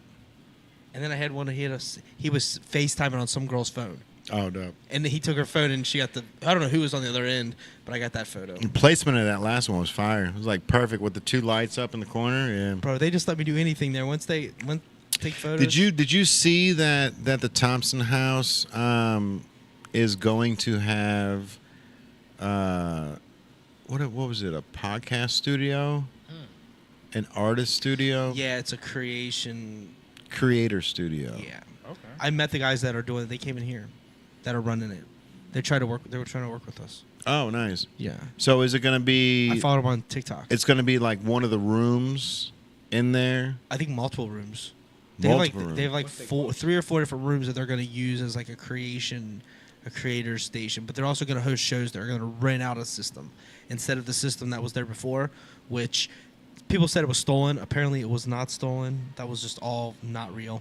But yeah, so Stolen from the people that they bought it from and didn't pay. Yeah. repoed. There you go. But yeah, so now they're doing a creators, almost like a. I won't call it incubator, but like creators can come in there and record content, and it's a big house, so there's a lot to do there. Are they still doing music? Yeah. Okay, dope. How much Yeah. you say they think about charging? He didn't tell me a price, Say first. but I did meet them. I followed them on TikTok. They're cool. Well, you know what, man? I mean, this is something that it's like Yeah, it's they're- right in our backyard, bro. Like we should tap in and try to do some That creative photo. material with them for sure. That photo, bro. Yeah. You know what I mean? That this is should. something We where should. We're across the street. Yeah, we're good at what we do, and if we can tap in and do something over there with them to help them out and cross promote, let's tap in and make it happen. Now for that's sure. rare. Have you ever seen that before, Mm-mm. bro? That is a rare sight. We were getting dinner by the levee, and it's a lighting inside of a cloud. It's called an intracloud. And it's Oh, a wow. rare thing, and I just happened to be there with my camera. That's crazy. The situation is crazy. I don't know, but that's wild. That happened right around that time. But I think a big part of what we do here is we allow people who do make content to come to a place where they can meet others that make content. So not only can bring people together, and we could take this team of people and bring it to the other content creators at Thompson House, and we could utilize their space with the people that we bring in. And, you know, everyone's scratching each other's back, so we could collect the talent and take the talent across the street. For sure. And I think that's a really good way of going about that dynamic. I like it. Because dude, on Saturday nights here, I meet so many people that are just looking for an opportunity. They see the podcast, they see the aesthetic of the store, and they're like, I need help. Yeah. Tell me where I can go to meet people that do music like me. They'll show me their music. I'm like, you found Shit, the right place. we had a guy in right before he ran on the podcast who wanted to be interviewed who's a musician, right? Like, it happens all the time, man. Time for me to take a little restroom break. I ain't gonna lie, Jay. Hey, when you get time though, you gotta check. Hey, Marshmallow Maserati. Marshmallow. That's Riff Raff. Yeah, and it's the song's produced by DJ Paul. I'll take The that. beat is hard, and he just ripping it. He just rapping, bro. Ripping and rapping. Both Shout out to Cam Taylor Britt, by the ripping way. and rapping. He riff rapping. Shout out to Cam Riff Taylor Raff. Britt, though. He came in the store last podcast when we were interviewing Time Panda Watches. And man, like, he came in with such good vibes. Me and him had a good conversation. I'm really pushing this beyond the stage sports. So we're gonna start interviewing a lot of athletes. Really hoping some of our friends in a few different sports teams locally. Not going to specify. I'd love for them to get involved. But yeah, man, I'm really excited for what's to come with Beyond the Stage, and very excited for what we have planned, man. We just shot a really cool sponsorship video today. Shout out to Kelly's Cleaning Service. It was fantastic. Kelly Weber. We had a great time. We sat down. We did it outside. It was the first sponsor video where we interviewed someone outside. Very, very, very cool. Weather was a little unpredictable because we thought there was going to be some rain. No rain. We got away with it, which was nice. But she talked about her experience as a business owner for 30 years. Kelly Weber has owned Kelly's Cleaning Service for 30 years. That is incredible. So we talked about that, her relation to, why she's a part of Beyond the Stage. She is my aunt. She just said I was a family member, which is exactly what I wanted. I didn't want her to get too specific in our relationship. She is my aunt. Mm-hmm. I am her nephew, and she is one of our sponsors, along with my uncle, Wes Weber, who owns Threadworks. They are sponsors. They love what I do with the music scene, and they just want to get involved. And this is their opportunity to get involved. We do marketing. We treat all our sponsors the same, no matter what relation they have to us, to me, to whatever. We have Jackie Mayer of Mayer Law. She's a sponsor as well. She's amazing, amazing woman. And she's, if you get in a sticky situation, she'll take care of you. So shout out to Jackie Mayer, Mayer Law. Shout out to Leaf and Limb on the Levee. Leaf and Limb on the Levee. They provide our plants, so that's pretty exciting. Whenever we have events, I bring plants onto the stage, so we are jamming with the living. I've talked about this on numerous times, but might as well say it again. Another plug. Shout out to Leaf and Limb on the Levee. You can check out these on Instagram. Threadworks, Kelly's Cleaning Service, Leaf and Limb on the Levee, the Native brand. Those are our sponsors. We love our sponsors. Obviously, Jackie Mayer Law as well.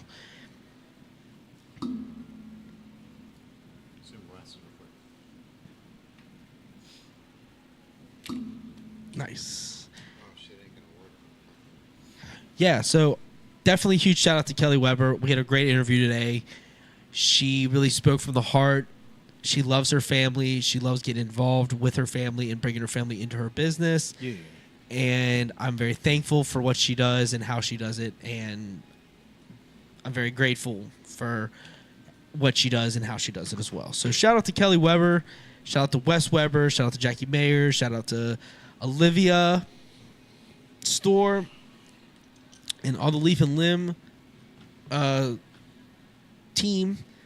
And and shout out to us here at Native on the Levee, the Native brand. Shout out to Yaman, Tyrell, Jay, and I just appreciate everyone that works very hard every single day to go after what they want in life. And we're out. No one else is gonna get it for you, bro. It's true. No one's gonna get it for you. Yep. We all feed off each other for real. Strength in numbers, bro. Like we say all the time, man. Strength in numbers. For sure. Something else I want to talk about right over here, right above, right there. Right there. You see it? It's on. You could be advertising on that TV. I'm just saying that TV is perfect for some VeeFriends cartoons or something. Yes, that is what I'm saying. Charlie's been asking to watch the cartoons. Actually, she's like, "Can we put on some VeeFriends?" I've been saying it enough, and she liked it at first, but then she thought they were a little short. Yeah, that was her criticism: is VeeFriends cartoons are too short because they feel kind of like shorts. She really said they was too short? Yeah. I mean that's wow. Because like children are prodigy. What would they say? Right. Like, yeah. Really, like their attention spans are so short. This and that. But I like was gonna say, kids just. I mean, kids, they're unapologetically. That's what I'm saying. But if she's asking if she's saying it's too short, that just means that she wants more of that episode, which just shows that like they're in the right lane. Exactly. And then something else that Gary has kind of locked down, bro, is the fact that you've got the disconnect from parent to child, right? Like, you know, the child's on TikTok, the child's on doing this, doing that. Like, you can't really relate to anything. And like Gary's kind of nailed it with the sports collecting, you know, because now you've got the dad who used to collect baseball cards. Now we can collect like these TCG VeeFriends cards, and tie it into their son or daughter, right? But the coolest part is that it's promoting positivity, dude. So like you were laughing earlier about the names of all the characters, but like every one of the characters, like it is relatable to somebody. You know what I mean? Like the resilient Red Devil. You know, Okay, like the reason why I was laughing at it, I mean, I'm like, no, I love the fact that you're laughing. I'm always thinking of funny, like honestly, bro. I think of funny shit all day, every day. Yeah. It's just be in my head, and I don't never say shit. Right. I mean, that's like, yeah. that's the best part of being a human being, bro, is cracking jokes with yourself, right? And like, and I be wanting to say shit, But I mean, just if don't, it's you know if what it I'm if it's supposed if it sounds cheesy in a certain thing, it's supposed to kind of sound cheesy because they need the alliteration, they need the repetition to make it easy to digest. for sure. You know what I mean? If you made everything so difficult, you lose it in the characters. Here's a great example, right? So here's a VeeFriends bag. Inside it, I've got the brand new Grateful Gorilla, or the Gratitude Gorilla, right? So this is the new Gratitude Gorilla shirt that just came out for VeeFriends. So here's the shirt here, and we're sticklers when it comes to quality on shirts, bro. This is great. All the shirts are limited numbered, so this one is 357 of 555. But Hold that up. But this is what I want to show you guys is the little things that they do. You said it's called Gratitude Gorilla. Gratitude Gorilla, right? But then it came with this little 4x6, right? A little 5x7 Gratitude Gorilla, but on the back of it, it says write what you're grateful for. And that's it. That's all it says is write what you're grateful for.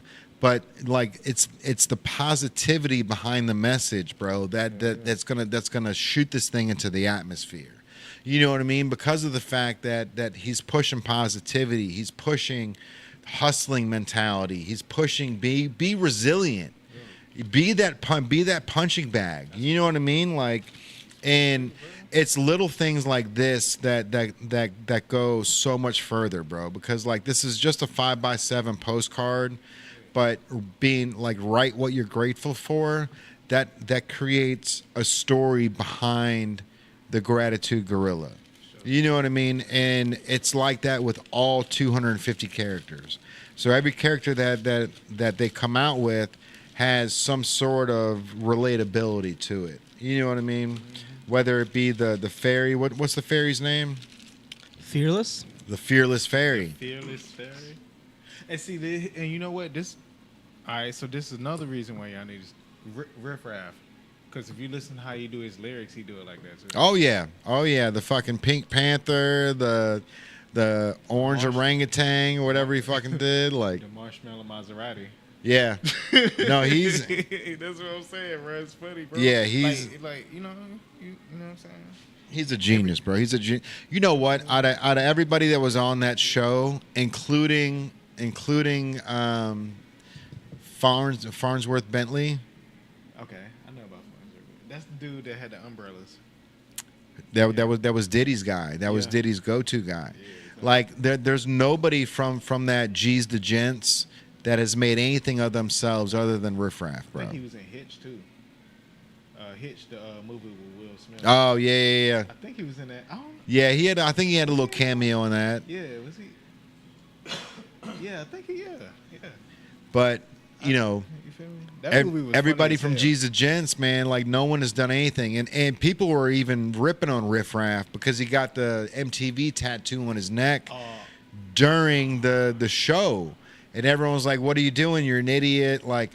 But at the end of the day, there's only one person on that show that has made anything of himself, and it's Riff Raff.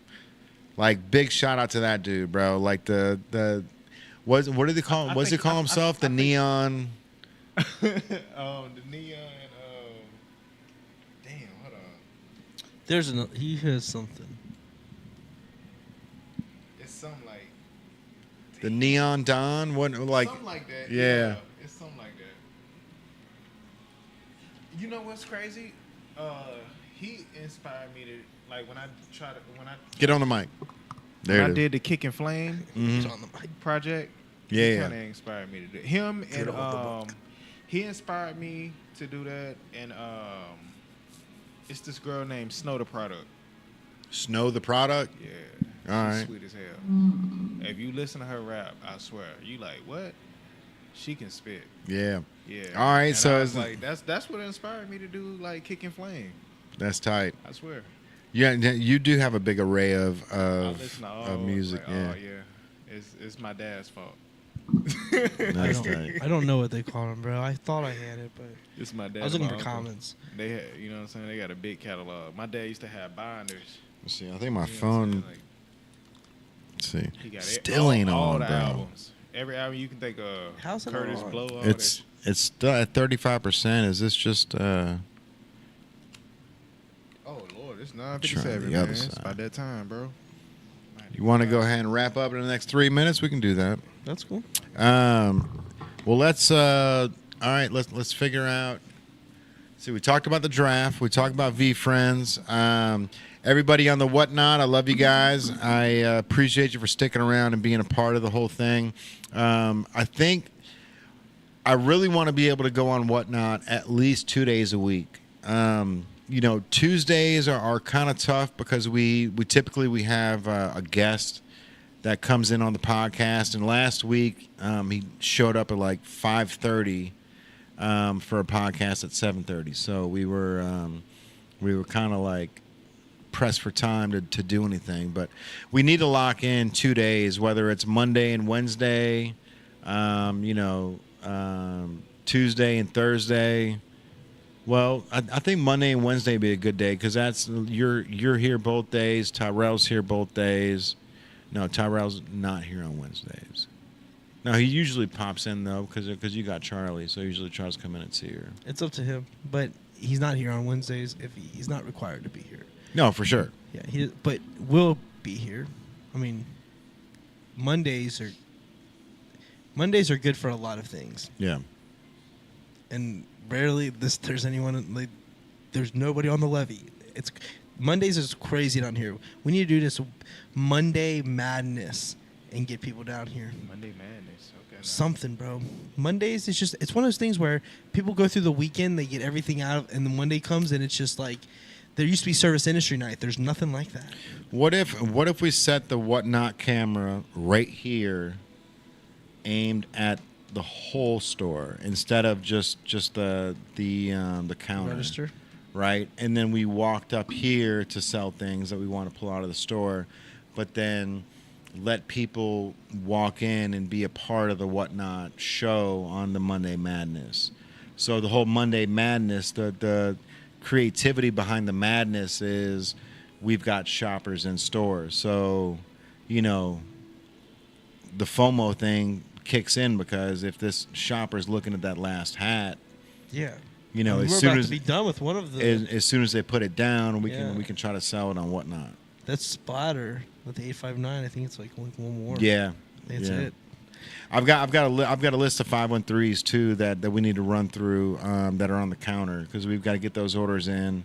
I had somebody else today that was in the store. He's like, "Didn't he start this thing in Cincinnati? Why don't I see any 513 hats?" And Tyrell was like, "Well, they fucking go fast, bro. You know what I mean? Yeah. Like we get them in and they fly out of here. So you got to catch me if you can." But it was cool because like the guy, like I don't think he, like I was here. I don't think the guy even knew who I was, but he was like, "Didn't he start this whole thing in Cincinnati? Like why didn't he have any Cincinnati hats?" Tyrell was like, "They're gone, player." Like, Yeah, they've been gone. Tyrell funny. as We've hell. been gone since Bengal season ended. Tyrell real good at talking to people. You know. Oh, what I'm for saying? sure, Like, bro. For sure. Like he real good at talking to people, man. Yeah. I be telling her, I don't think he know. I'm like, bro, you.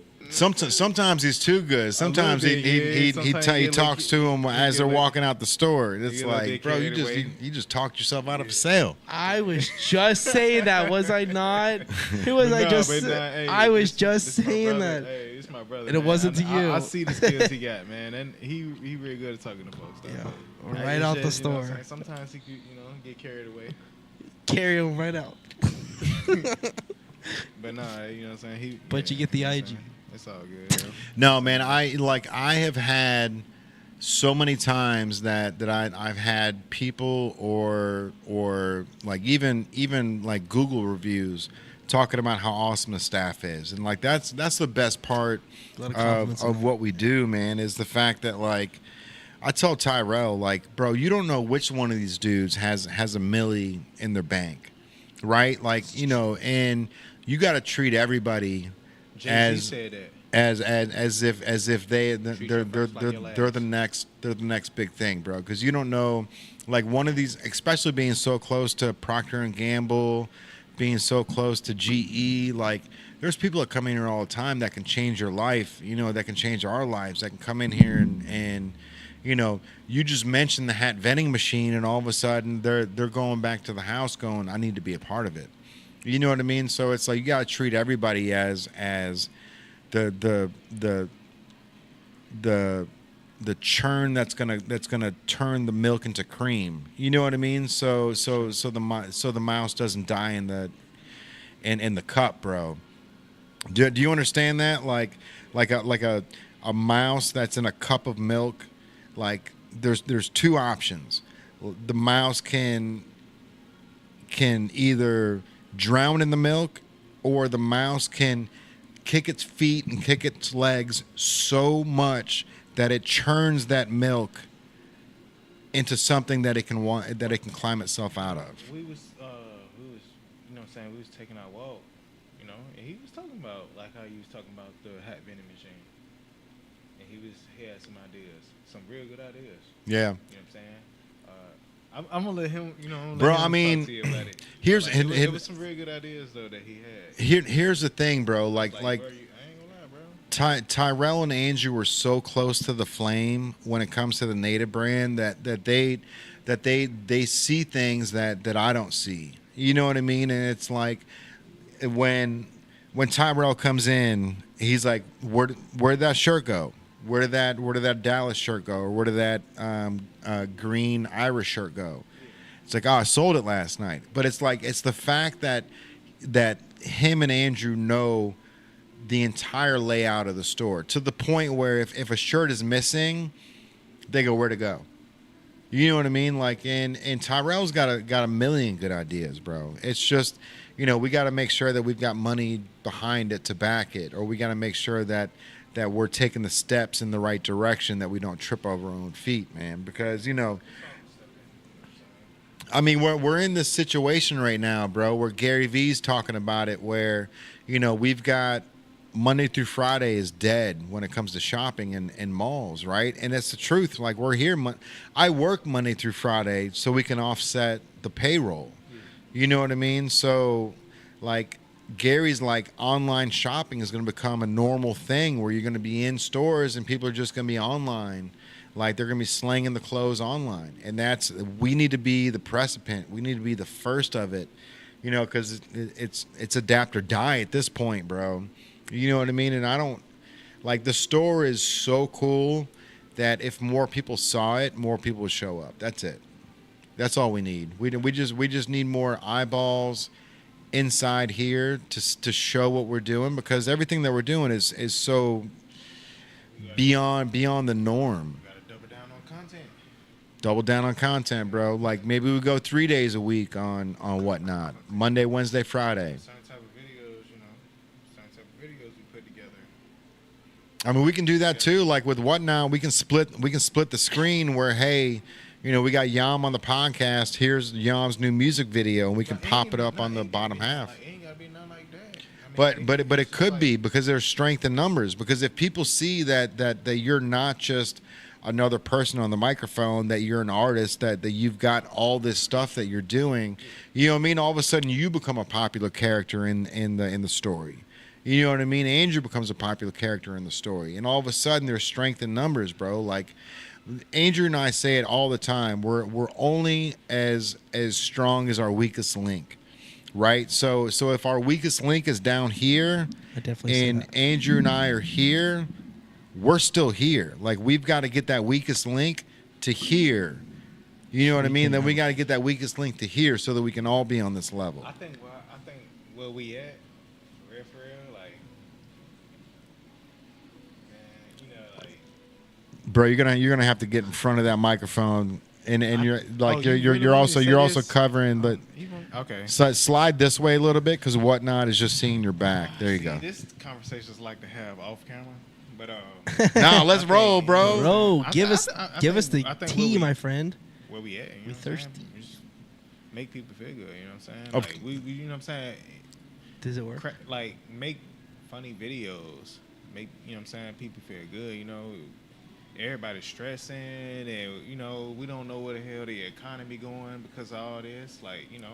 A prime example is Hilarious Scales, bro. Hilarious Scales, who does Yeah. Hood News 75, He's right? killing Like, it, bro. He's killing it. What he did with that flood and all that. He's yeah. a happy-go-lucky dude, man. You know what I mean? Like he found his niche, and he doesn't go out and promote things. He's not like, it's a 15-second video. I don't know. It's funny, and it makes you laugh. And I've never met. I ain't never met bro like in person. But I seen his videos, so I just know if I met him in person, I'd be like, bro. Oh yeah, he's dope, bro. He just because he got a good sense of humor, and that's what we missing right now. Yep. You know, we stressed out. I was very happy Everybody's to stressed out right now. get to talk to For him. real, He's for real. he's We just- awesome. Yeah, bro. You know what I'm saying? He was definitely a real one. I was definitely impressed with Hilarious. You know, I mean, Hood News 75. He's just everything. He is so authentic that it was almost not afraid to put it out there. That's he's that's not a afraid. big thing. Yeah, he's not afraid to put it out there. He's so authentic. He's not afraid to just be it, and he owns it. The fact that he runs up to the camera with one rain boot on and one barefoot, he's just telling you he doesn't give a fuck. He doesn't care. He's just there to entertain you and give you He the don't news. take life too seriously. Right. But he's also taking life He very take life seriously, because but he's he got a don't scanner, take- bro. He literally listens to a scanner like 4 a.m. and gets downtown. He's leaving his house like 4:45. Oh, yeah. or leaving like getting downtown there 5 a.m. The news is happening. He's covering all the. Oh, so he like. Oh, He that's listens to a crazy. scanner. Yeah, Oh, that's so how. he know like what's going on. He like, all right, I'm gonna make a video. Okay, that's smart. Oh, you know what? That's how he does that's it. Crazy. Yeah, he's smart. Damn, what show you? Okay, I'm you know. Yeah, I'll meet he him podcast. soon. He was with us for. Yeah, I know y'all. We had I a know great. y'all It was a interviewed- great podcast. Come on, we get out of this. Damn, I didn't know he was like that. Those That was it, lights. You know what I'm saying? These lights. These lights.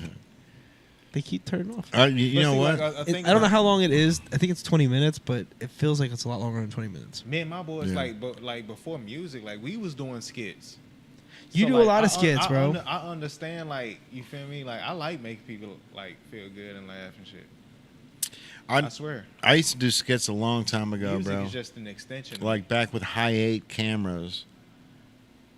Like high 8 with like the fucking film, Yeah. actual VHS in there, like the mini VHS. I've got like CVS skits where we're like Listen, man, running people over with fucking carts and shit. I've got some crazy video of me, Kiss 107, and Bubba Sparks at Jeff Ruby's downtown. Like, and we were ordering bottles of Patron and drinking the bottle at the table.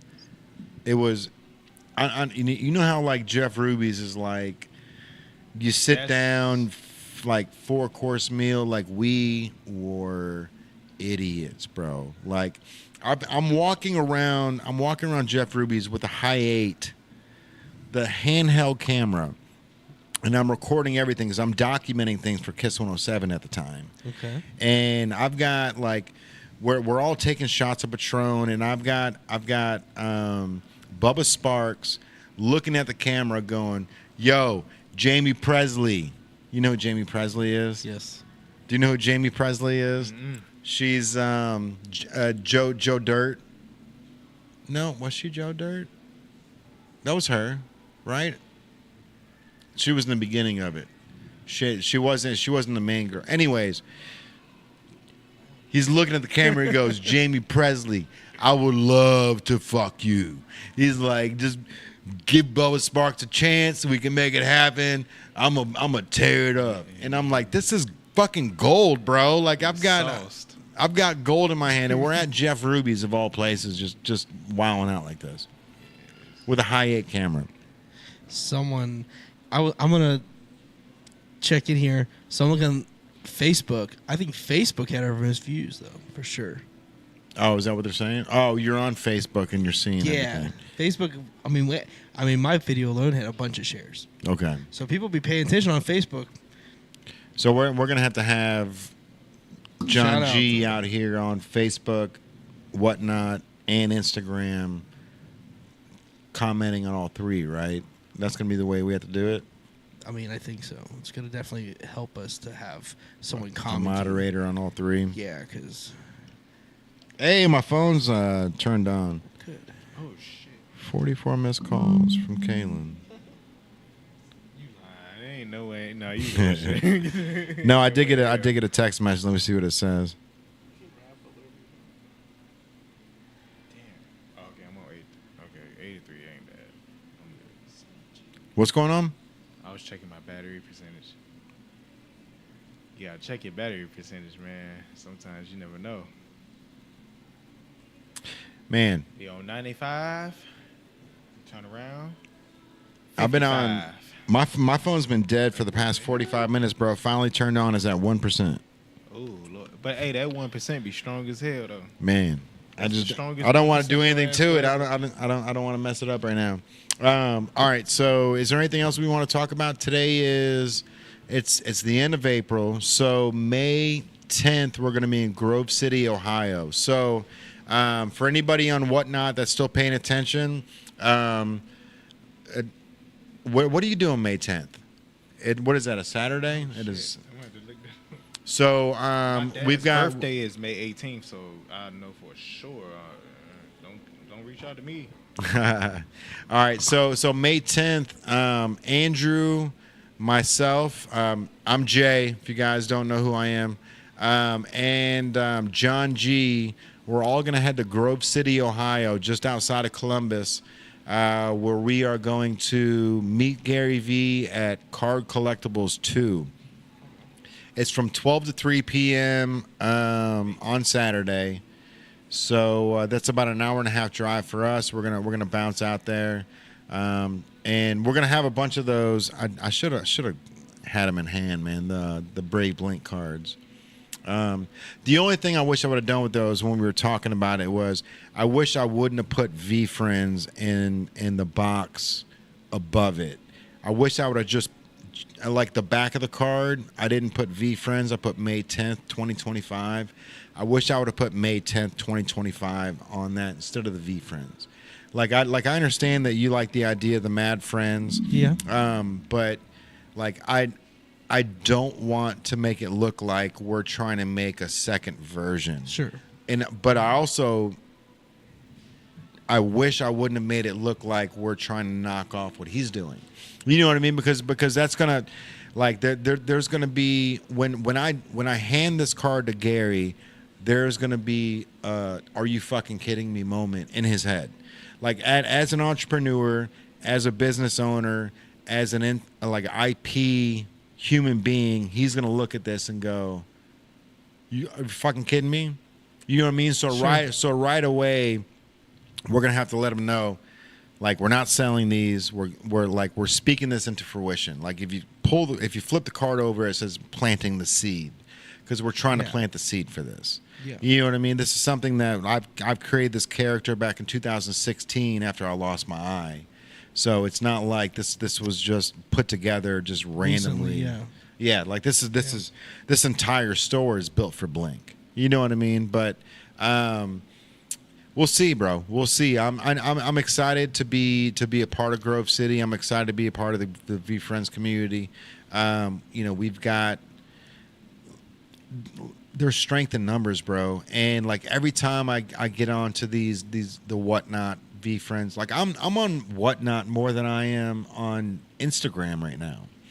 You know what I mean? Because I would rather be in one room where I can hear somebody talk, and if somebody references something in the chat, I can just go to the phone and I can even reverse the chat to see what they're talking about, right? The chat's even there even when you go out and in, you can scroll back up. Yeah, it's incredible. Yeah. But it's not like Instagram. It's not the quick dopamine of what's next. This is a sip and chill. You know what I mean? Like Whatnot's like a sip and chill. It's like, and you can bounce from different streams or whatever, but some streams just I watch them and it's like the user. Some give value, yeah, and some are just there to absorb. Yeah, and you know what I mean. And I'm there for the ones that give value. And when they give value, you learn things. You learn things about VeeFriends. You learn things about the tier 1s, the tier 2s, the tier 3s, the rare cards, the ones that people are shooting for, the ones that people are trying to get rid of. Like there's a lot of dialogue in what goes on that you don't realize when you dive into it. You just have to pay attention. At first, it just seems like, oh, these people are fanatics over certain cards, or fanatics over the rare ones. No, there's like levels to this. Like, we are all fanatics for Gary V. Yes. And we all see that he is a relentless red devil when it comes to making stuff happen. Bro, like I'm telling you, the second that I believed in VeeFriends, and I've been a fan of Gary V for over 10 years. I've paid attention to VeeFriends for a long time. I never bought the NFTs because I was always on the fence. I wanted to make NFTs, but I just saw that it was so finical I didn't jump in on it. I felt the same way when we first bought those NFTs. But the second that April 1st happened, and I was watching a stream, it was like 12:10 in the morning on April 1st, and the VeeFriends, the VFam showed Gary that the New York Jets are selling, the owner is selling the Jets. And but you'd already been in the community at this point. Yeah, definitely been in the community. Yeah, this was but this was the moment. Pivotal moment. Yeah, this was the moment that I was like, he's not bullshitting. He's not faking it, because there's always the make it to fake it shit. Yeah, used car salesman. But when his employee came up to him and said, "Oh shit, the owner is selling the Jets," and they had this fake like ESPN Instagram post, and he showed him, Schechter. and you saw Gary's heart drop. You saw his heart drop, and he looked over to the left and goes, "I'm not ready. I'm not ready." You know what I mean? Like, Gary's worth what? Probably $40 million, more than that. His company's worth $400 million. 400. So his company's worth $400 million, right? So he's got capital for sure. But he looks over and he just says, "I'm not ready." Like, and you can see that like all the life was sucked out of him within 3 seconds, and then they all started laughing, and then Gary's like, "You motherfuckers! It's April 1st. Like, you got me." Yeah. You know what I mean? But like the fact that he wasn't excited about something that he's been waiting for 10 years shows that this is the project. This is the opportunity. This is the moment, bro. Like I love that. It's crazy. It's crazy to see something like that happen, and to see somebody that's been waiting. They've been waiting for Tesla's stock to drop for 10 years. And when somebody goes, "Yo, bro, the stock dropped, like now you can tap in," and he's like, no, dude, like 3 more years, let it drop in 3 years. Like that's the mentality that just really just puts me in the fuck yeah moment, bro. Because like Gary's got this mindset. He's fixated on doing this for the next 40 years. Bro, Tell me one thing that you're set to do for the next 40 years besides, like, hopefully carrying on your marriage. You know what I mean? Like, name one thing that you're going to set down and say, I'm going to focus on this for the next 40 years. Nope. The percentage of people that are going to fathom to even do that, It's minuscule. minuscule, bro. It's It's 0.1 of 1%. But he sees the goal. He's the horse with the blinders on. He is. You know what I mean? He's got the end goal. There's other horses on the track. There's other jockeys on the horses. There's millions of people in the crowd that are rooting for him, but he's got his blinders on and he sees the end goal and he's not going to stop until it's there. And that's the type of shit that I'm trying to follow, bro. You know, I'm trying to be a part of a winning team, a community that has that type of mentality. He's not going to lose, dude. Like, Gary's not going to lose. It's not going to happen. Like, this guy creates moments and then doubles down on everything that he does because he believes in himself and we all believe in him. And that's, at the end of the day, that's all it takes is a strong leader to say, if I step in quicksand, I'm going to get out. Do you know what I mean? Beautiful. Dude, like, Well said. Man, Well said. VeeFriends, we're here for you guys. Whatnot, I love you guys. Thank you so much for tuning in and being a part of this. We're going to set it up where we have multiple cameras next week where you can see this side of the table and that side of the table instead of just, the whole shot all together. Everybody on Instagram, I love you guys for tuning in. Facebook, we're gonna make sure that we tap in and talk with you guys as well. It's tough to do when it's just the three of us here and we're engaged in the conversation to try to tap out and talk with outside entities. But that's one thing that we need to make sure that we do is have a moderator here that can make sure that we're answering questions, getting points across, crossing the T's, dotting the I's, and selling the T's at the end of the day, bro. So, all right, man. Is there anything else that you guys want to get off? I know that you've got some events that you're getting together. Yeah. Young Mosh, you want to shout that out? That's Yeah, huge, man. bro. I'm excited to have Young Mosh be a part of a show coming up. But I do have an event way before then. We're going to have Jules from Jules and the Ghouls. She and KY Honey. Jules and KY Honey. Shout out to KY. Shout out to Jules. We're really excited to have you all on Beyond the Stage Sessions, the third Sessions event that we will have done on May 9th, 2025. So we're coming up about a week and a half out, and then we'll be interviewing both Jules and KY Honey. Really excited to sit down with both those ladies and just get to know them on a deeper level.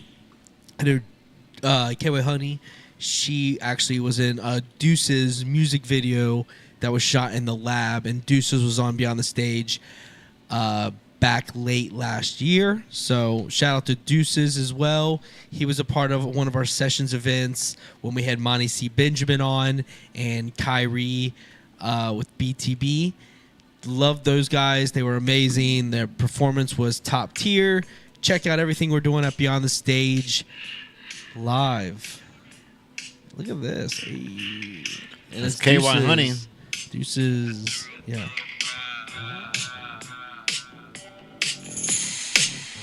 Hey. All right, everybody. My name's Jay Bang. I've lost an ear. This is a song that Deuces wrote for the Native brand, featuring KY Honey. Like nostalgia still rules the world through a photograph. Counting down the days of futures past, so you do the math. Living with no fear and new ideas, so I take the ship. We could fly away and set the sea if we don't crash like. Yeah. That's KY. Yeah.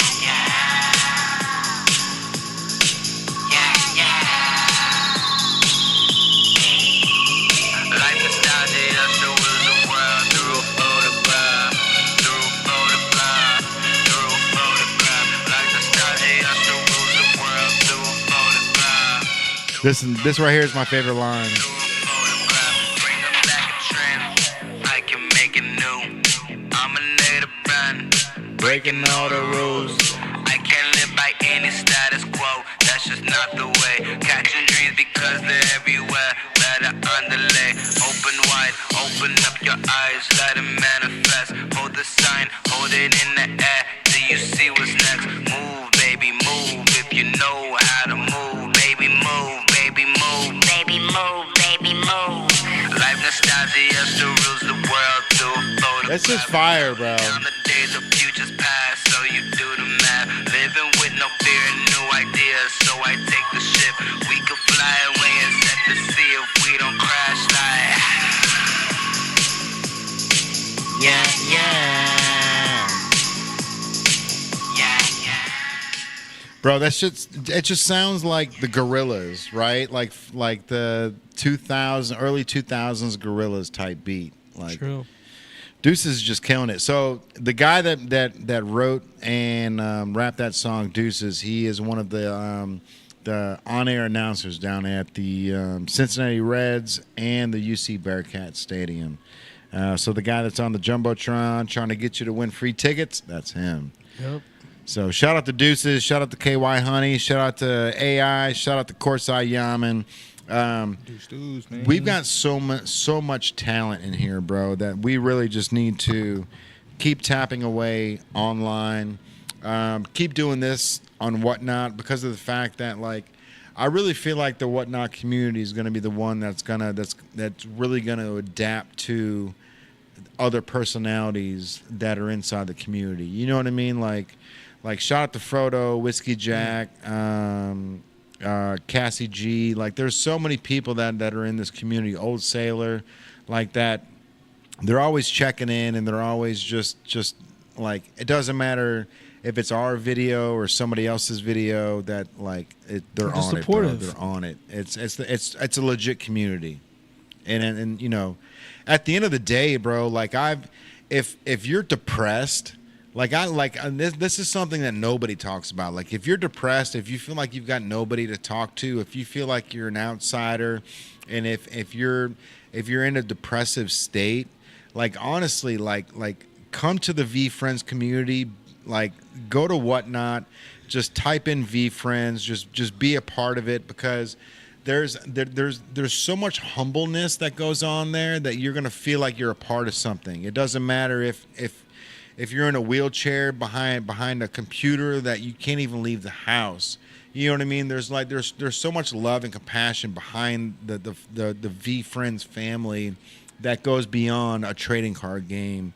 And like that's the one thing that I'm trying to like tap into my wife about is like, look, man, like, you know, the reason why I'm always on Whatnot, the reason why I'm always watching this is because of the fact that like, it's a community, and the more that I'm in these chat rooms, the more, you know, relevance we grab, and the more knowledge I get, you know, and then I'm starting to understand the stuff where I'm not asking questions, I'm answering them. You're educating. Yeah, I'm answering them instead of asking, which is where you want to get to. At that point, then you're making money, not losing it.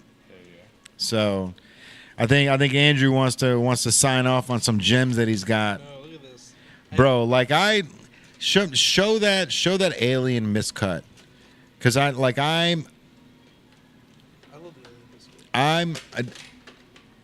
first of all, the adaptable alien is one of the best in the pack, right? In the whole crew. Yeah. But the miscut on it is so bad. Coming down, watch out! Fucking half off. Show me. All right, Courtside Yams about to bounce out of here, everybody. So if you want to tap in, Courtside, you can find him on all social media. My guy does a ton of online content.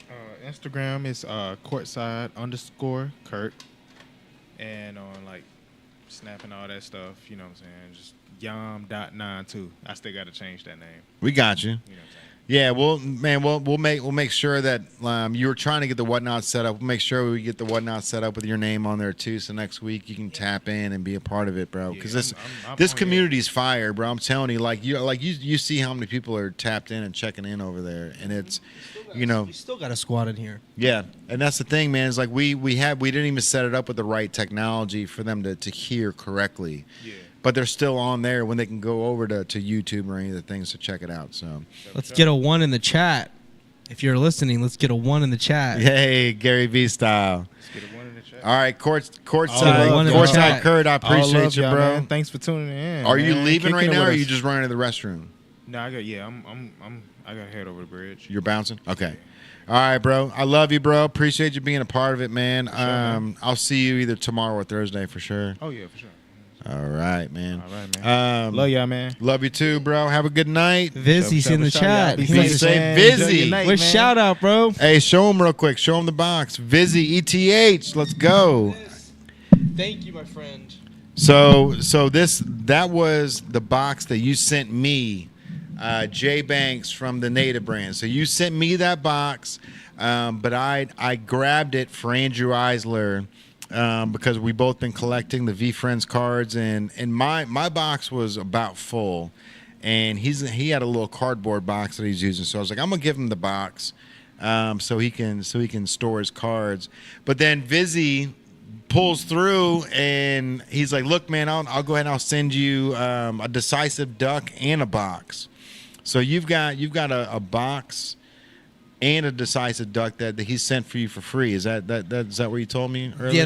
Yeah, I don't know where the decisive duck came from. I got something. I got cards coming. Oh, in it a was box. different. Okay, Yes. yeah. The decisive duck came from another user. What was her name? It was a girl. She was cool. Yeah. I just went in her stream, and all of a sudden, I was I was in there for like 30 seconds, and I won the givey. Oh, wow. Pretty cool, right? I won an ounce of silver on a 30-second give you today. But Vizzy, bro, we appreciate you. We were talking about you earlier and how dope the setup is and how you're just cashing out on everything and doing the box breaks and whatnot, man. So we appreciate you. Courtside Yams leaving. Appreciate you, big dog. But for everybody that's tuning in, so we've got a podcast we do every Tuesday. Typically, we do it for business owners, NFL players. We've interviewed Drake Kirkpatrick, Travion Williams, Cam Taylor-Britt was here last week. We've interviewed Joe Exotic from the Tiger King. We actually had like a 30-minute jail phone call. So we've interviewed. This is our 258th episode, but we've been slowly tapping into the VeeFriends community on our Tuesdays since sports are down. You know, right now, like we're typically Bengals season, Reds season. The Reds are doing great, but such a long season that it's like we don't plenty tap of time in as to much. just- Yeah, playoff Later, bro. time. Playoff time is when we'll make it happen. But so we've been tapping into more of the VeeFriends community because that's what we're talking about like all day here in the store. When when the cameras aren't on, me and Andrew are like VeeFriends this, Gary V that, like So we're at the point where we're trying to dip our toe into the VeeFriends community, into our podcast realm. Like I said, we've done 258 episodes. I've been doing podcasts since 2016. So, bro, I'm almost going 10 years on doing podcasts. That's crazy. That is crazy. That's super dope. Let's go. Veteran at this point. That miscut. That's the miscut. So that card is cut so bad that the VeeFriends said, "Do you want it?" And Andrew was I got like, it for cheap. "Absolutely." Cheap. Yeah, but like They all stepped out of the way for me because I It's- asked for it. it's genius, bro. And that's the community.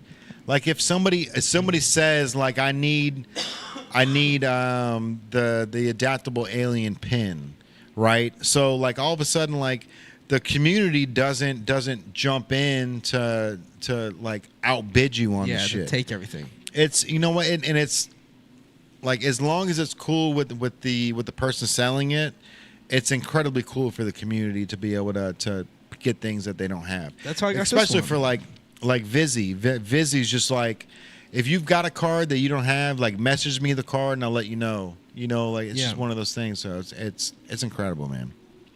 But anyways, it's clock it up. is it only 9? No, it's 10:30. 10:30. That's an hour. Okay. Off. All right, everybody. It's 10:35. Should we try to raid somebody? Should we go over there and raid? Yeah. Okay. So what I'll do is I'm gonna shut the podcast down. I'm gonna walk over to you guys and I'm gonna try to raid somebody real quick. But if you guys want to watch the full episode of the podcast, we're on YouTube, Facebook, Twitch, X, and YouTube, Twitch, X, Facebook, Instagram. That was the 5th one. All right, so catch us on one of those every Tuesday. We'll be down here. We're gonna start setting up streams on Whatnot, so we'll be doing them on probably Mondays and Wednesdays. Monday, Wednesday, Friday. Monday, Wednesday, Thursday, something like that. So, and we will be selling stuff. We will be giving stuff away. We're the only company on the planet that has hypercolor shirts. So if you know what hypercolor is, keep a tab on us, follow us, make sure, because we're going to be giving a ton of hypercolor shirts away in the next 30 days. So I appreciate everybody. Whatnot, Facebook, Twitch, Instagram, Twitter, TikTok. Let's go. It's your boy Jay Banks, the mad scientist. AI. Hey, see you next Let's week. go. Appreciate y'all. We out here. Bye. All right.